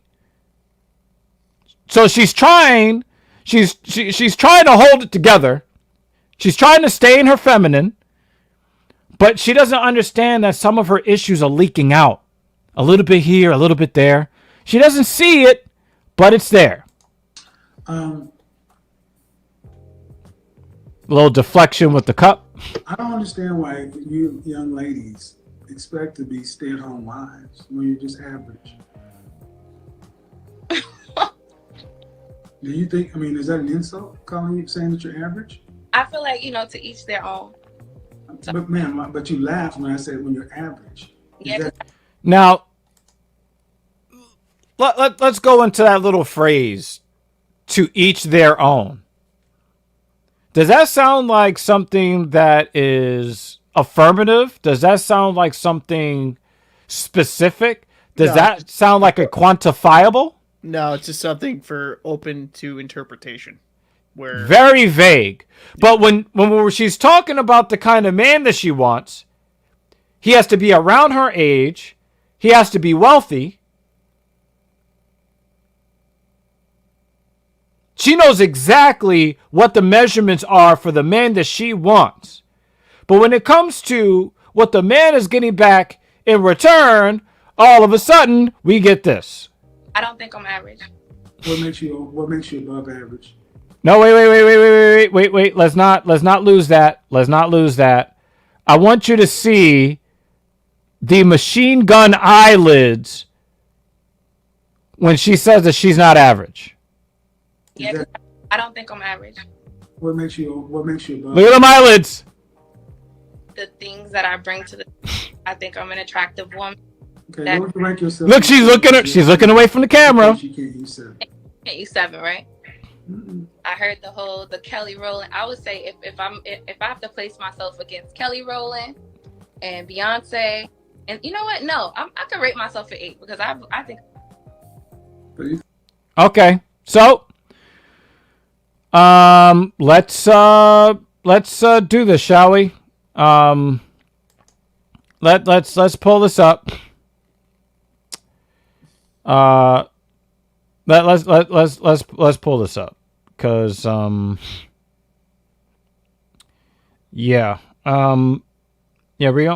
gonna do a Google image search. Got to do her like that, eh?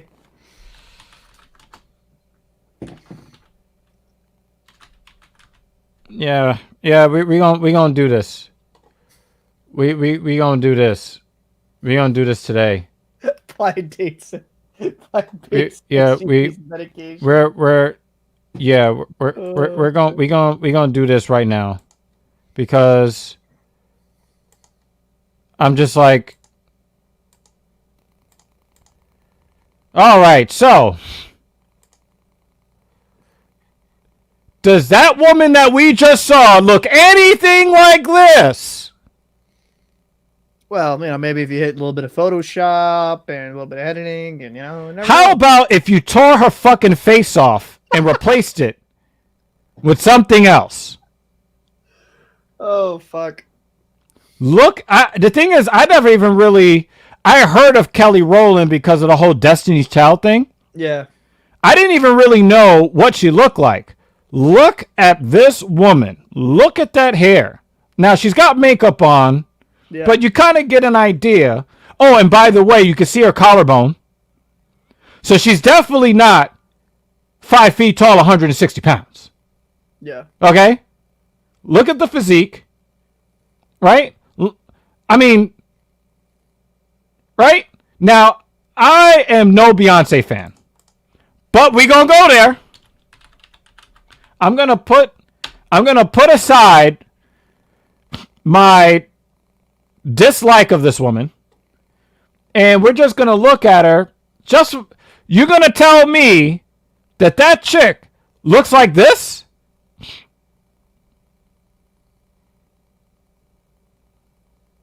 She looks really scary here. I don't like that.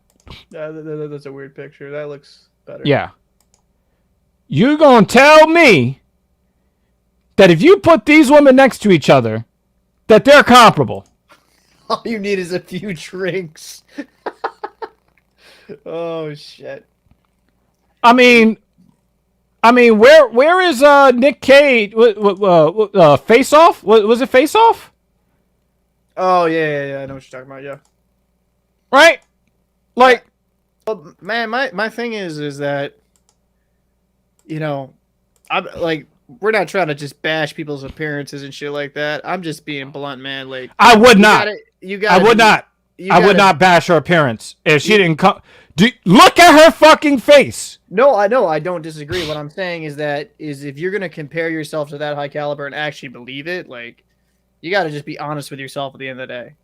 You know, like, okay, like I'm not no Beyonce. Like, if you're gonna rate yourself up on that scale, you're delusional.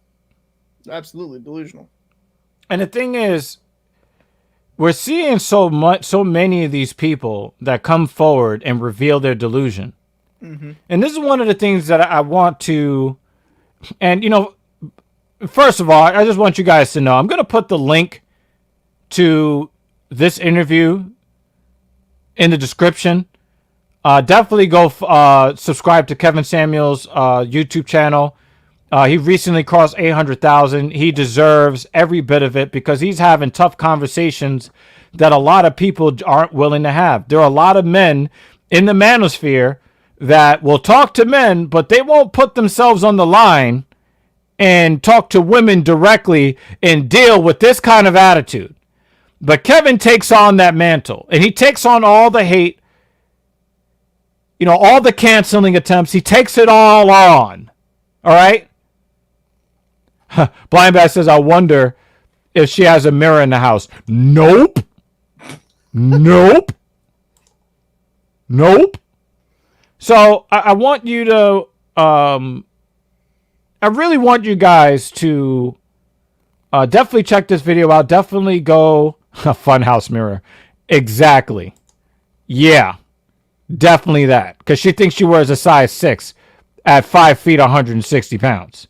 Definitely a funhouse mirror. So I want you guys to go check out Kevin Samuels. I'll put the link to this particular video in the description when we're done. But this is just something that really fucked my head up. And I just could not believe the shit that I was seeing. I just, like, holy fucking shit, man. Holy shit. Well, I just think it comes down to someone just having an inflated self-worth that they deserve something that they really truly don't. And I think a lot of women these days are just wanting to kind of go through the struggle of, they don't want to go through the struggle, I should say. They just want to obtain a guy that's already making the money instead of being down with the dude from day one with a hard work ethic that may not start out making that, but down the road could be an easy high 6-figure earner. But a lot of women just want it easy.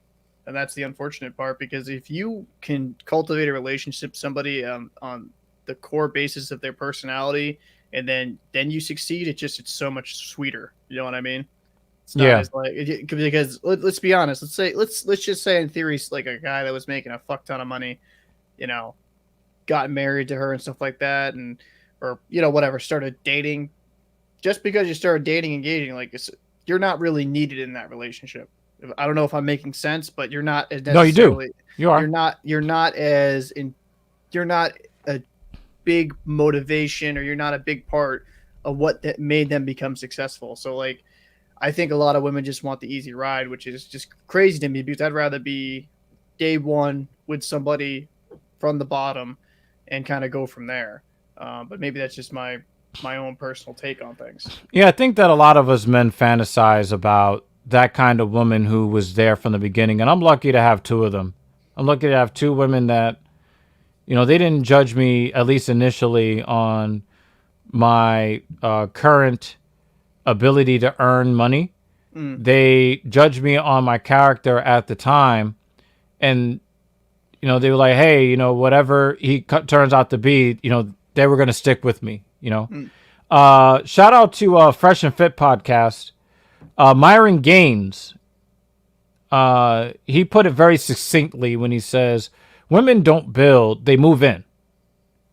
So they don't want to be a part of the maturation process. They don't want to be going through the grind and picking him up as he falls down. They want the completely finished product that he had to build himself. And then she wants to come after the fact and then reap all the rewards of all of his hard work. We're not just talking about hard work and, oh, I did this thing and then I got this outcome. No, we're talking about I did this thing. It didn't work. I lost a lot of money. I got set back. I had to go back to the drawing board, try again, and fail again. Go through a depressive state, dig myself out of that, try again, etc., etc., etc. Right. And then when everybody looks at the guy, when he becomes a billionaire overnight because the IPO, blew off the doors off the NASDAQ, then at that time, oh yeah, so here I am. Yeah. And it's like, well, what the fuck do I need you for? I made it through all of this on my own. Mm-hmm. Why would I need you at this point? When I needed the support to get to this point, you weren't there. Yeah. So everybody wants a free ride, bud. That's just like everybody's looking to see how much they can get for nothing. And I'm just like, just no, nah. And again, like, you and I, we just started doing this. This is officially episode 1, Talking Shit Podcast, right? Mm-hmm.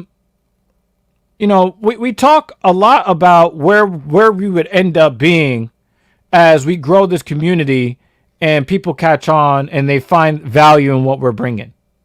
And we turn 3 viewers into 30, 30 into 300, 300 into 3,000. Mm-hmm. Right?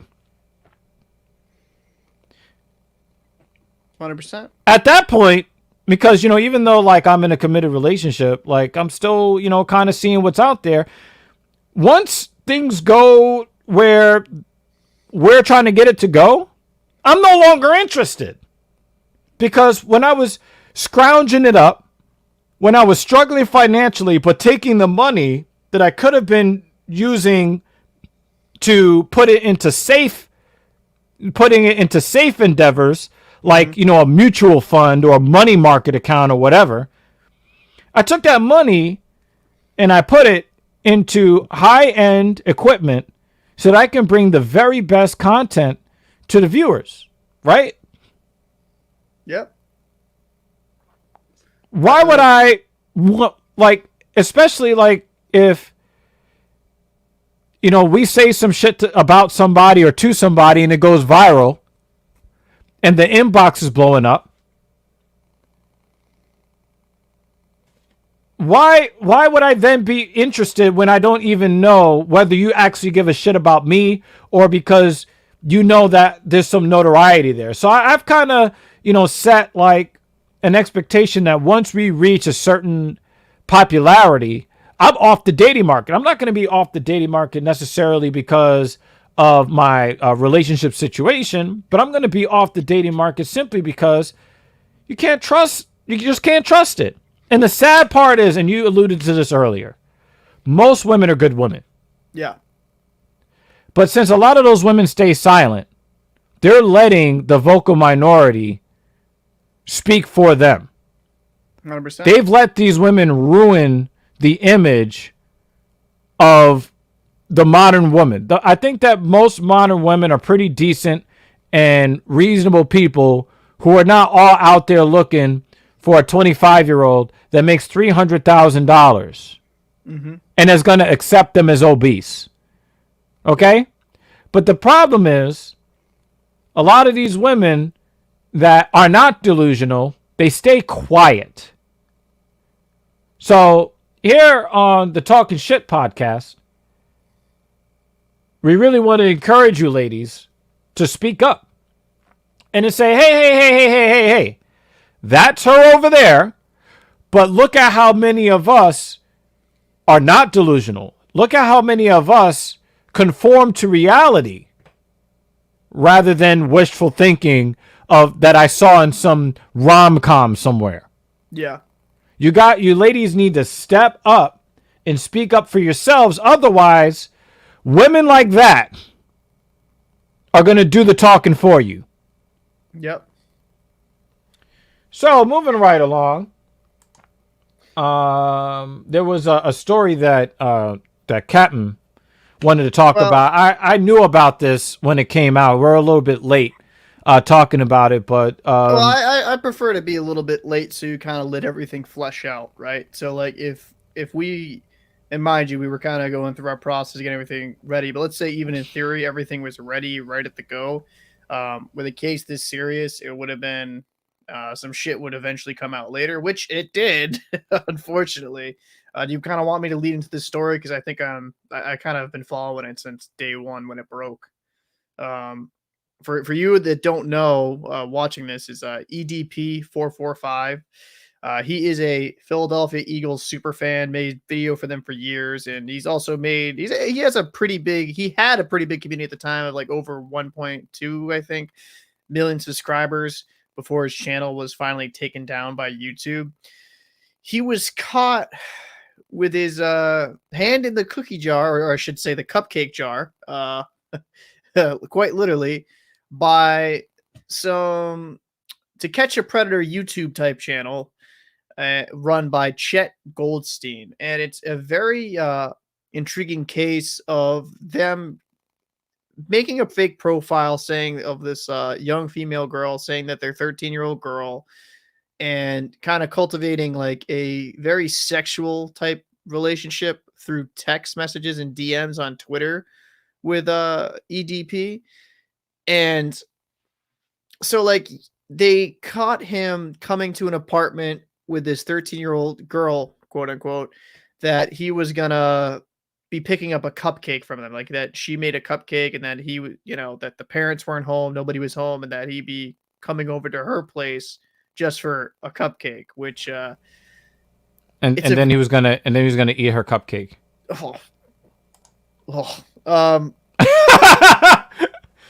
I mean, maybe he thought, hey, there's grass on the field, so yeah. Well, it's just, oh my god, tackle it.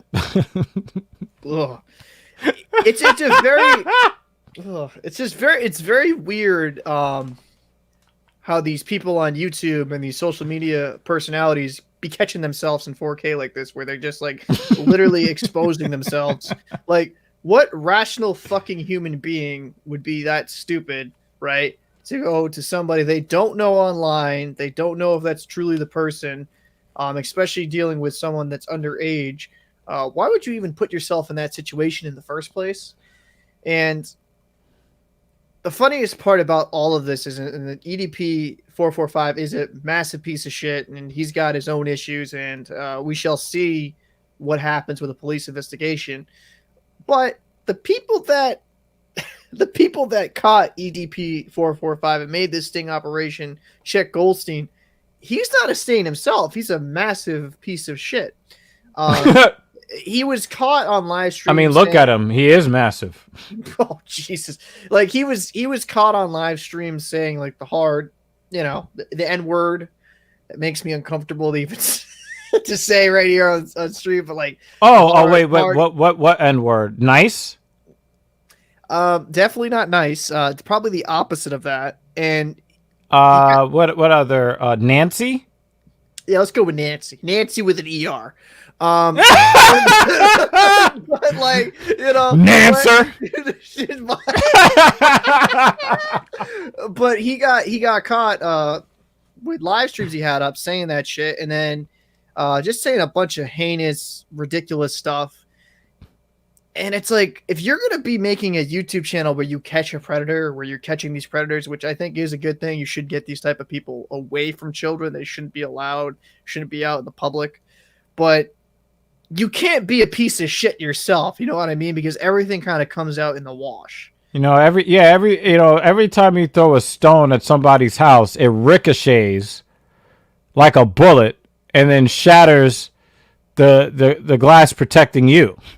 Well, the most wild part about this to me is he didn't delete those videos before he uploaded that video outing EDP trying to have sexual relations with a minor.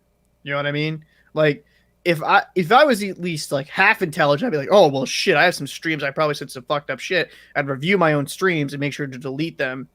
Mind you, the internet is forever, and people probably would have downloaded them just to keep a catalog, because that's what people end up doing. But just the blind, like, oh, no one's gonna check me out because I'm saving the world type shit, and the arrogance of that is ridiculous. And another little the arrogance, but it's also a creep to it too. You know what I mean? Like honestly, think about it. You want to convince me that like you're this upright guy, right? But who spends their time thinking about pedophiles? Like seriously, like how? Like you spent like there's so much to think about. A lot of times when you hear those stories, they kind of shock you. You're like, oh shit, like the fuck is that? But when your days are consumed with thinking day and night about pedos, something's wrong with you too. Well, and I don't want to do a disservice to people think that they're doing the right thing, because there has been cases when they have involved the police from the jump where they've caught people doing but then they're shit. legally liable because of entrapment. Right. Well, that's right, and the problem, and that's actually what they're going to be having with this case with EDP 445, is because it's like an entrapment. I don't know if the charges are going to stick.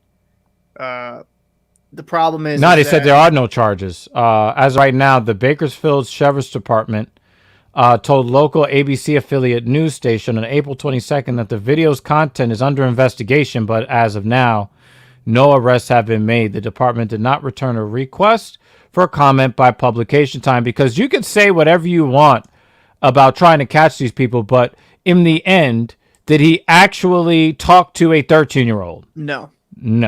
So, well, but what I'm saying is, like, if they wanted to put charges on him, that'd be pretty much impossible at this point, because they botched it. They botched it horrifically. And the funniest part is with Chet Goldstein, I'm doing, like, he thought he was doing God's work, quote unquote, but like, he didn't upload the video for like a week because he wanted to make sure he had full monetization on his video. If you truly gave a fuck about these kids, like these, maybe he was going to put it in the collection plate.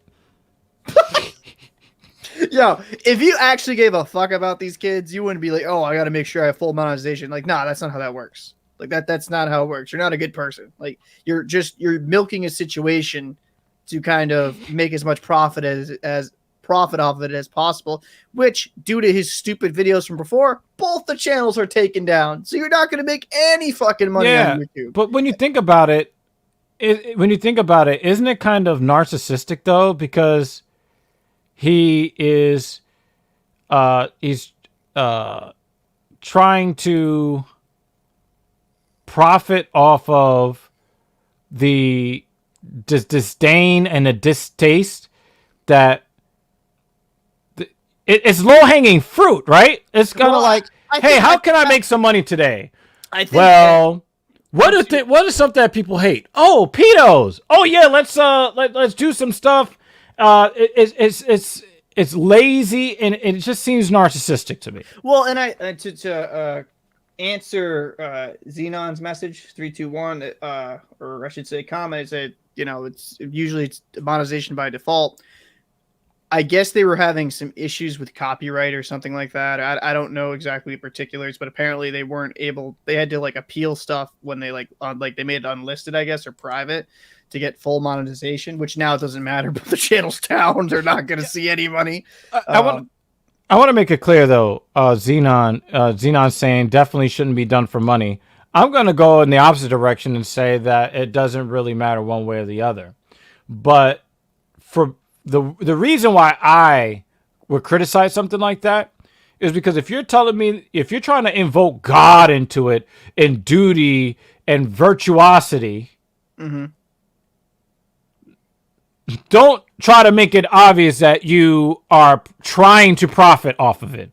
Well, like if you end up profiting off of it on the back end, no problem. But if you're telling me, if it turns out to be true that he went through hoops of fire to make sure he could make money off of that. Because think about it. He might have even targeted this man who might not have ever tried to talk to 13-year-olds before, but somebody, dangle some temptation in front of him, and he had a decision, and he made the wrong decision. Let's just say that's how it went. But what if he's being targeted because he had 2 million subscribers? But I'll push back on that. EZP45 had an accusation come out like about probably 6 months prior to this or something. Oh, okay, so that's why he got the targeting. Yeah, okay. So like there was some shady shit going on there. Like, mind you, they're both like EZP445 is a massive fucking piece of shit as well. And it's actually funny. He made a Facebook page. He said he's coming back and no haters can stop him and blah, blah, blah. But like pretty much, man, when you're kind of known as a pedophile, it's over for you. Your life is over.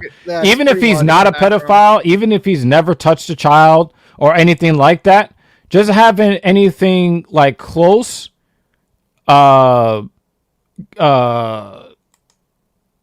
it's over. You're done. You're donezo.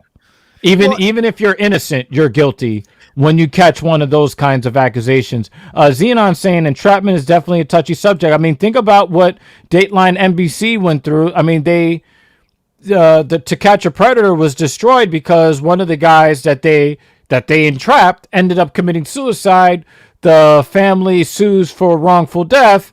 And as soon as, it's all fun and games. Ha, ha, ha. Let's make fun of the guys with the weird sexuality until somebody sues you. All of a sudden, hey, we can't do that anymore. Oh, we're canceling the show. Well, the thing is, actually, because of the Catch the Predator, there's been some articles that come out because of the way they did things and the way it got televised. A lot of those guys got off because because it was entrapment. But their lives are over. And how many of those guys do you think got assaulted and or killed by someone somewhere? Oh, easily, because that's a very sensitive, like, to me, and I think you kind of hit on a topic that I agree with, is that if you are truly kind of if you're truly doing this for like good reasons, right?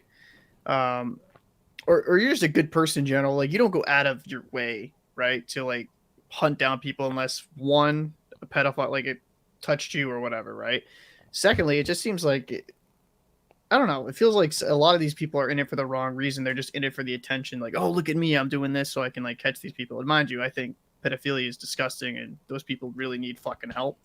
But at the same fucking token, a lot of those people that make those YouTube channels are just doing it for like virtue signaling. Like, oh, let me get clicks because I'm a good person. Exactly. So, look at how disgusting this is. Check this shit out. Look how nasty this is. Moreland, the purported subject of the sting, has been accused of messaging multiple minors in the past, and YouTube has taken actions against creators who have faced major scandals in the past few months. But Rosen has a history of posting unsavory content along with his stings. He created the Predator Poachers YouTube channel in 2019 after biting off of other YouTubers and experimenting with setting up his own stings. In 2020, it was taken down due to multiple community guideline strikes, probably for stealing other people's content, though what those strikes for remains unclear. On that channel, he would often target gay men who were seeking content with male minors. In one video from the deleted channel, a minor in a sting starts to unbuckle and take off his pants around a subject before Rosen walks in. The decoy is a cousin of Rosen who was 16 at the time of recording. You want to talk about some nasty shit? How about dangling your underage cousin as bait for a sexual predator for clicks and views? Yep. That's what kind of a sack of flesh are you? And you could tell that there's he's trying to couch his homophobia, because that's really what it is. He's trying to couch his fear of homosexuals in virtue. Well, look, look what he's trying to do with this young boy. You put at least when Dateline NBC was doing this kind of shit, they were using people that looked like they were young, but they were actually adults that could handle themselves. Yeah, 100%.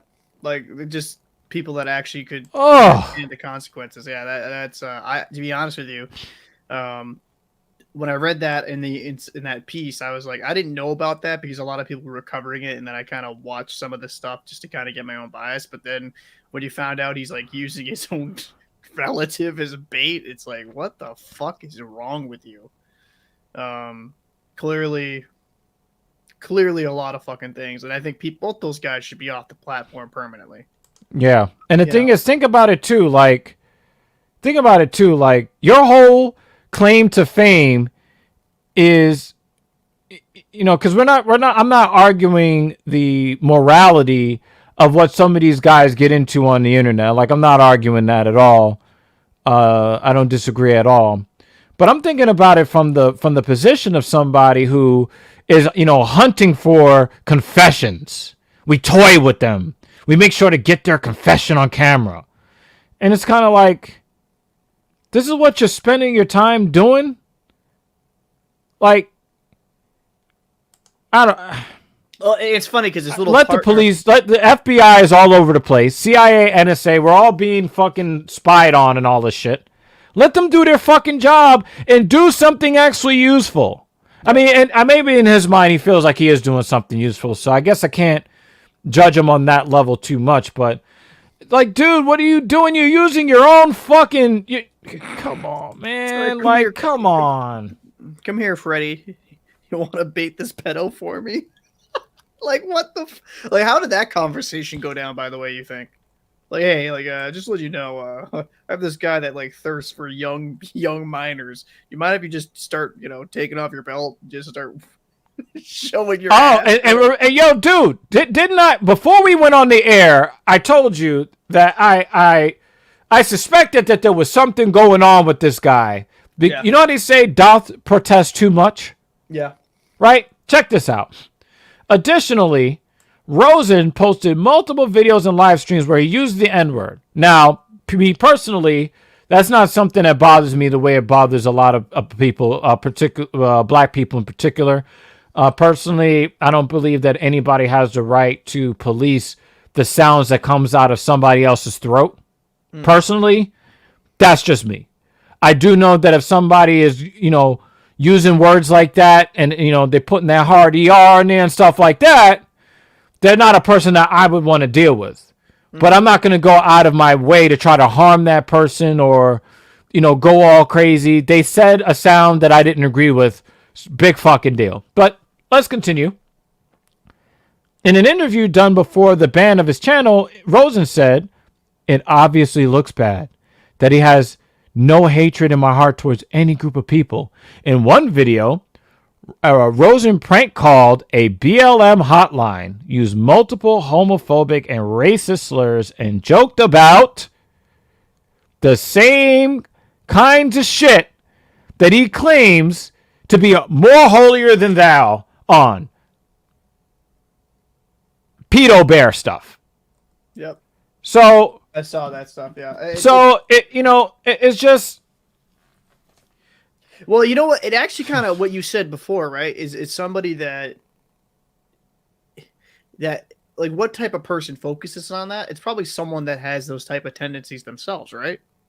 Like, am I crazy with that? Like, I think that, how when people are like guilty of something, like, oh, I would never cheat, I would never like write off. Yeah, the one that always the guy keeps trying to check his girl's phone, and that's because he's got nudes from other women in his phone. Yeah, that's what I'm saying. Like, it just the more you found out about this, I'm like, dude, he's probably into small minors as well, because it's indicative of, like, if he's like having these type of conversations and he's like super hyper focused on it.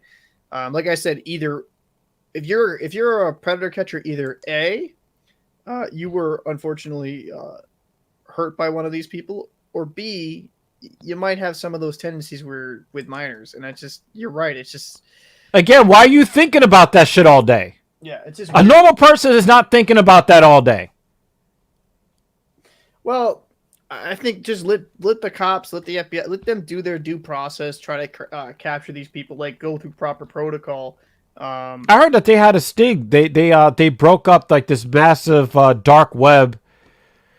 I think there was a dark website where they were selling illegal material involving underage human beings. And they said that there were like something like 300,000 people that were that were members on that site. That's crazy.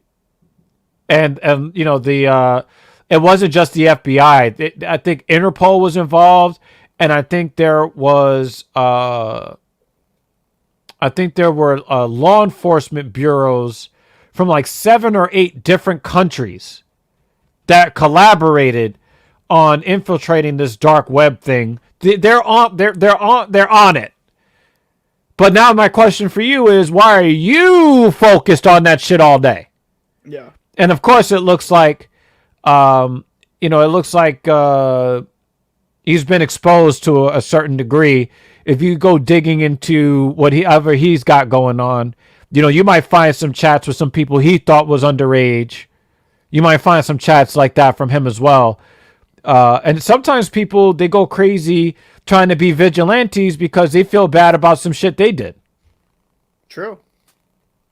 Because they're trying to counteract. It's like you do so much stupid shit or bad shit, and you they're trying to cleanse their own souls. Yeah, like, oh, look, by look attacking other people. Yeah, it's not surprising. I think as a whole, it's a sad situation because you have a couple people that definitely need some fucking mental health and fucking mental evaluation and shouldn't be around children of any kind. And, you know, hey, I just think it's good for the platform. They did take these guys off. I'm not one for censoring of free speech, but you need to get harmful people out of the community if you can. You know, I mean, because it's kind of predatory. Yeah. You know, it's so predatory what they're doing. Point a finger at everybody but the mirror. True. Yeah, and the thing is, you see a lot of this in society. People don't want to examine themselves. And again, you know, that's one of the things that I really want to impress upon you, the viewer. Your life gets better when you break down your life to that granular level that you analyze other people's lives. Yeah. Because then when you find out what's wrong with your life and why your life is not going the way that you want it to go, you tend to find solutions in it. Because think about it this way, right? You go to the doctor. How would you feel if you went to the doctor and you felt super sick? They did all the tests possible and everything came back normal. Would you feel good about that? Or would you be more scared? I mean, you'd be more scared because you're like, what the fuck is wrong with me? But imagine if you're feeling like shit and they say, oh, we found what the problem was and this is what we can do about it. Even though you're still sick, do you not feel better? Yeah, because there's a plan of action that you can take to get better. Right. Like even for you, when you caught the pancreatic cancer, when you did, right? Because you were feeling sick beforehand.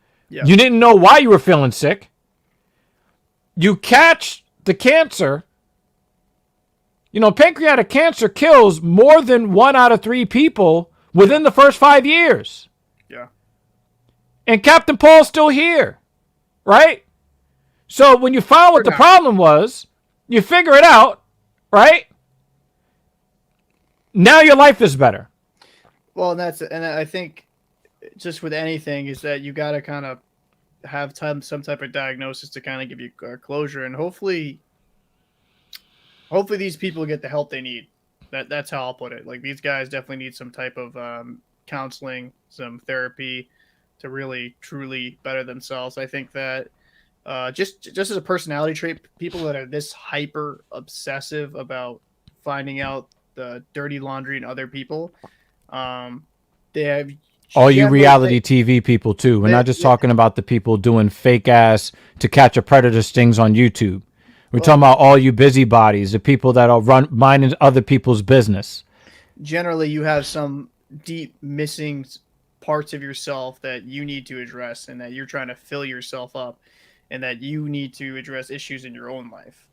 And that's why I just mind my own business, man. Just like, hey, you talk about shit, you have shit conversationally, like we're talking shit right now, but you don't go out of your way to fucking just try to like, oh, like this person down the street, I'm gonna fucking find out A, B, C, and D negative about their past and just go through it. It's lunacy.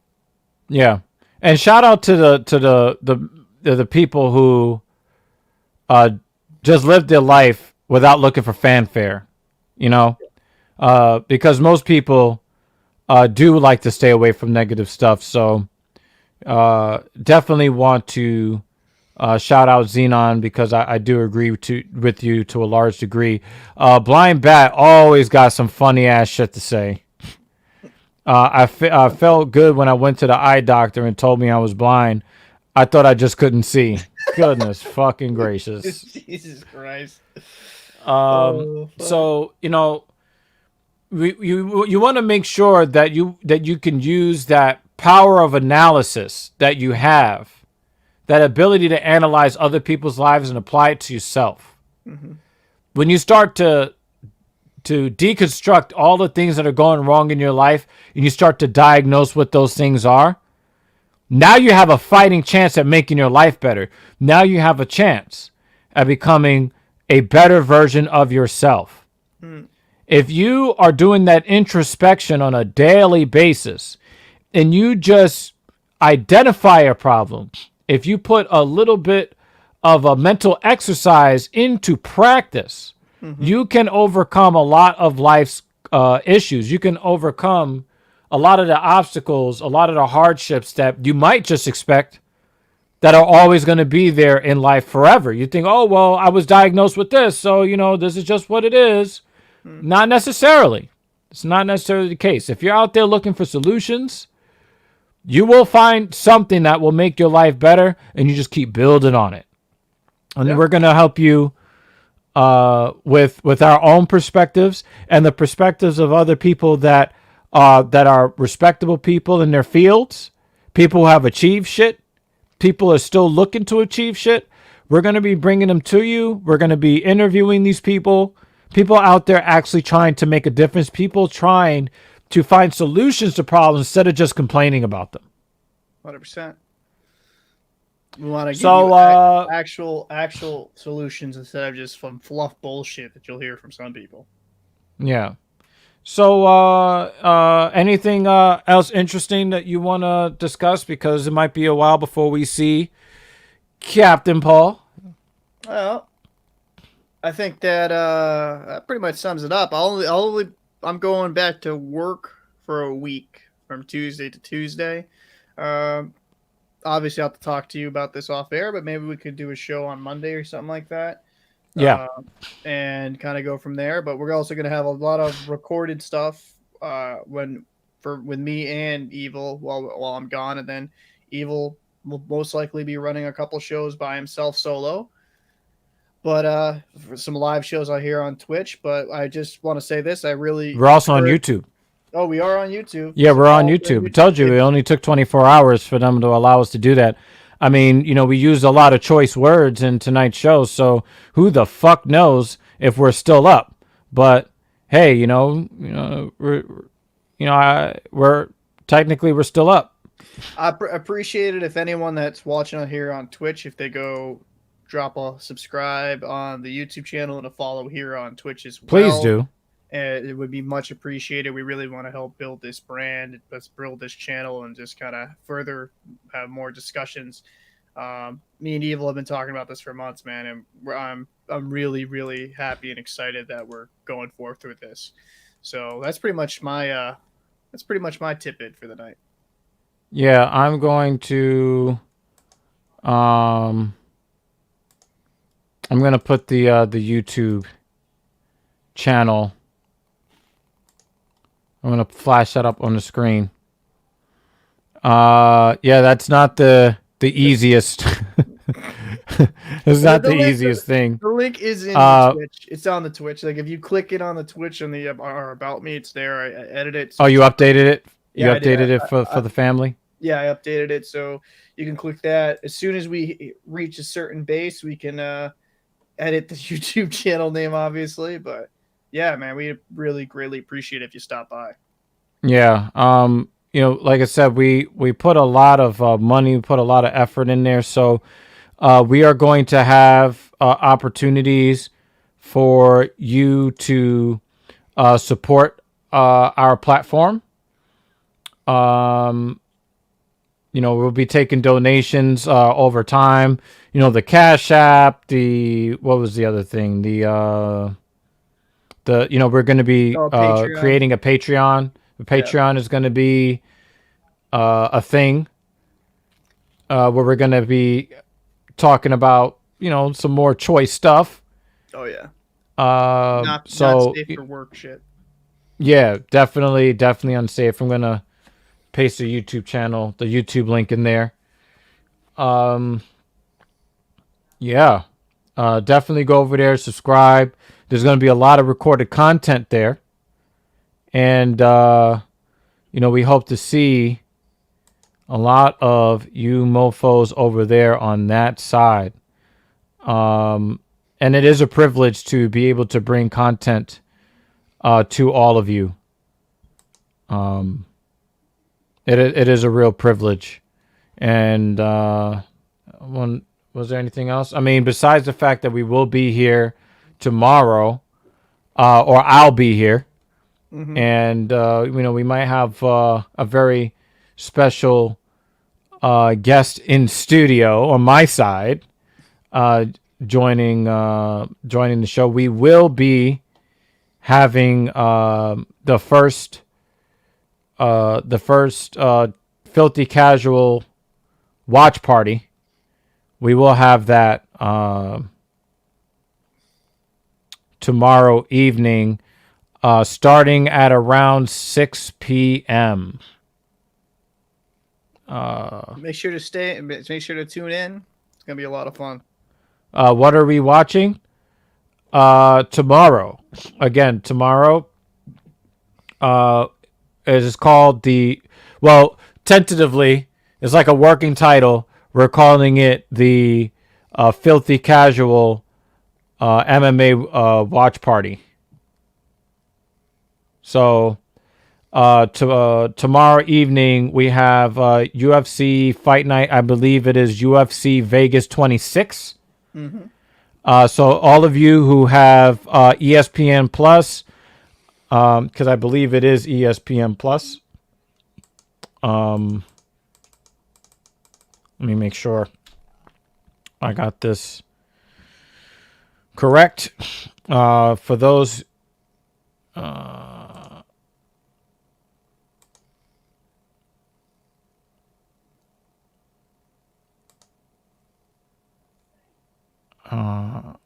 so it's going to be on ESPN. The prelims will be on ESPN Plus, and the main card will be on regular ESPN. So that's good. If it'll be like sort of kind of free, where the main card is going to be on ESPN, so you don't have to have an ESPN Plus account. But for those that do and want to check us out over there, or at least me, we're gonna watch that event together. So, make sure that make sure that you're watching, because I'm gonna be tuned in at 6 p.m. I'm gonna start the stream, whether with Captain Paul or otherwise. I'm gonna be hoping that a lot of people come and hang out, and if there's not a lot of people, we'll still post it up on the YouTube channel anyway. So, is there anything interesting, anything else that you wanted to hit the people with? Nah, man, I think we pretty much tackled everything we wanted to on this show.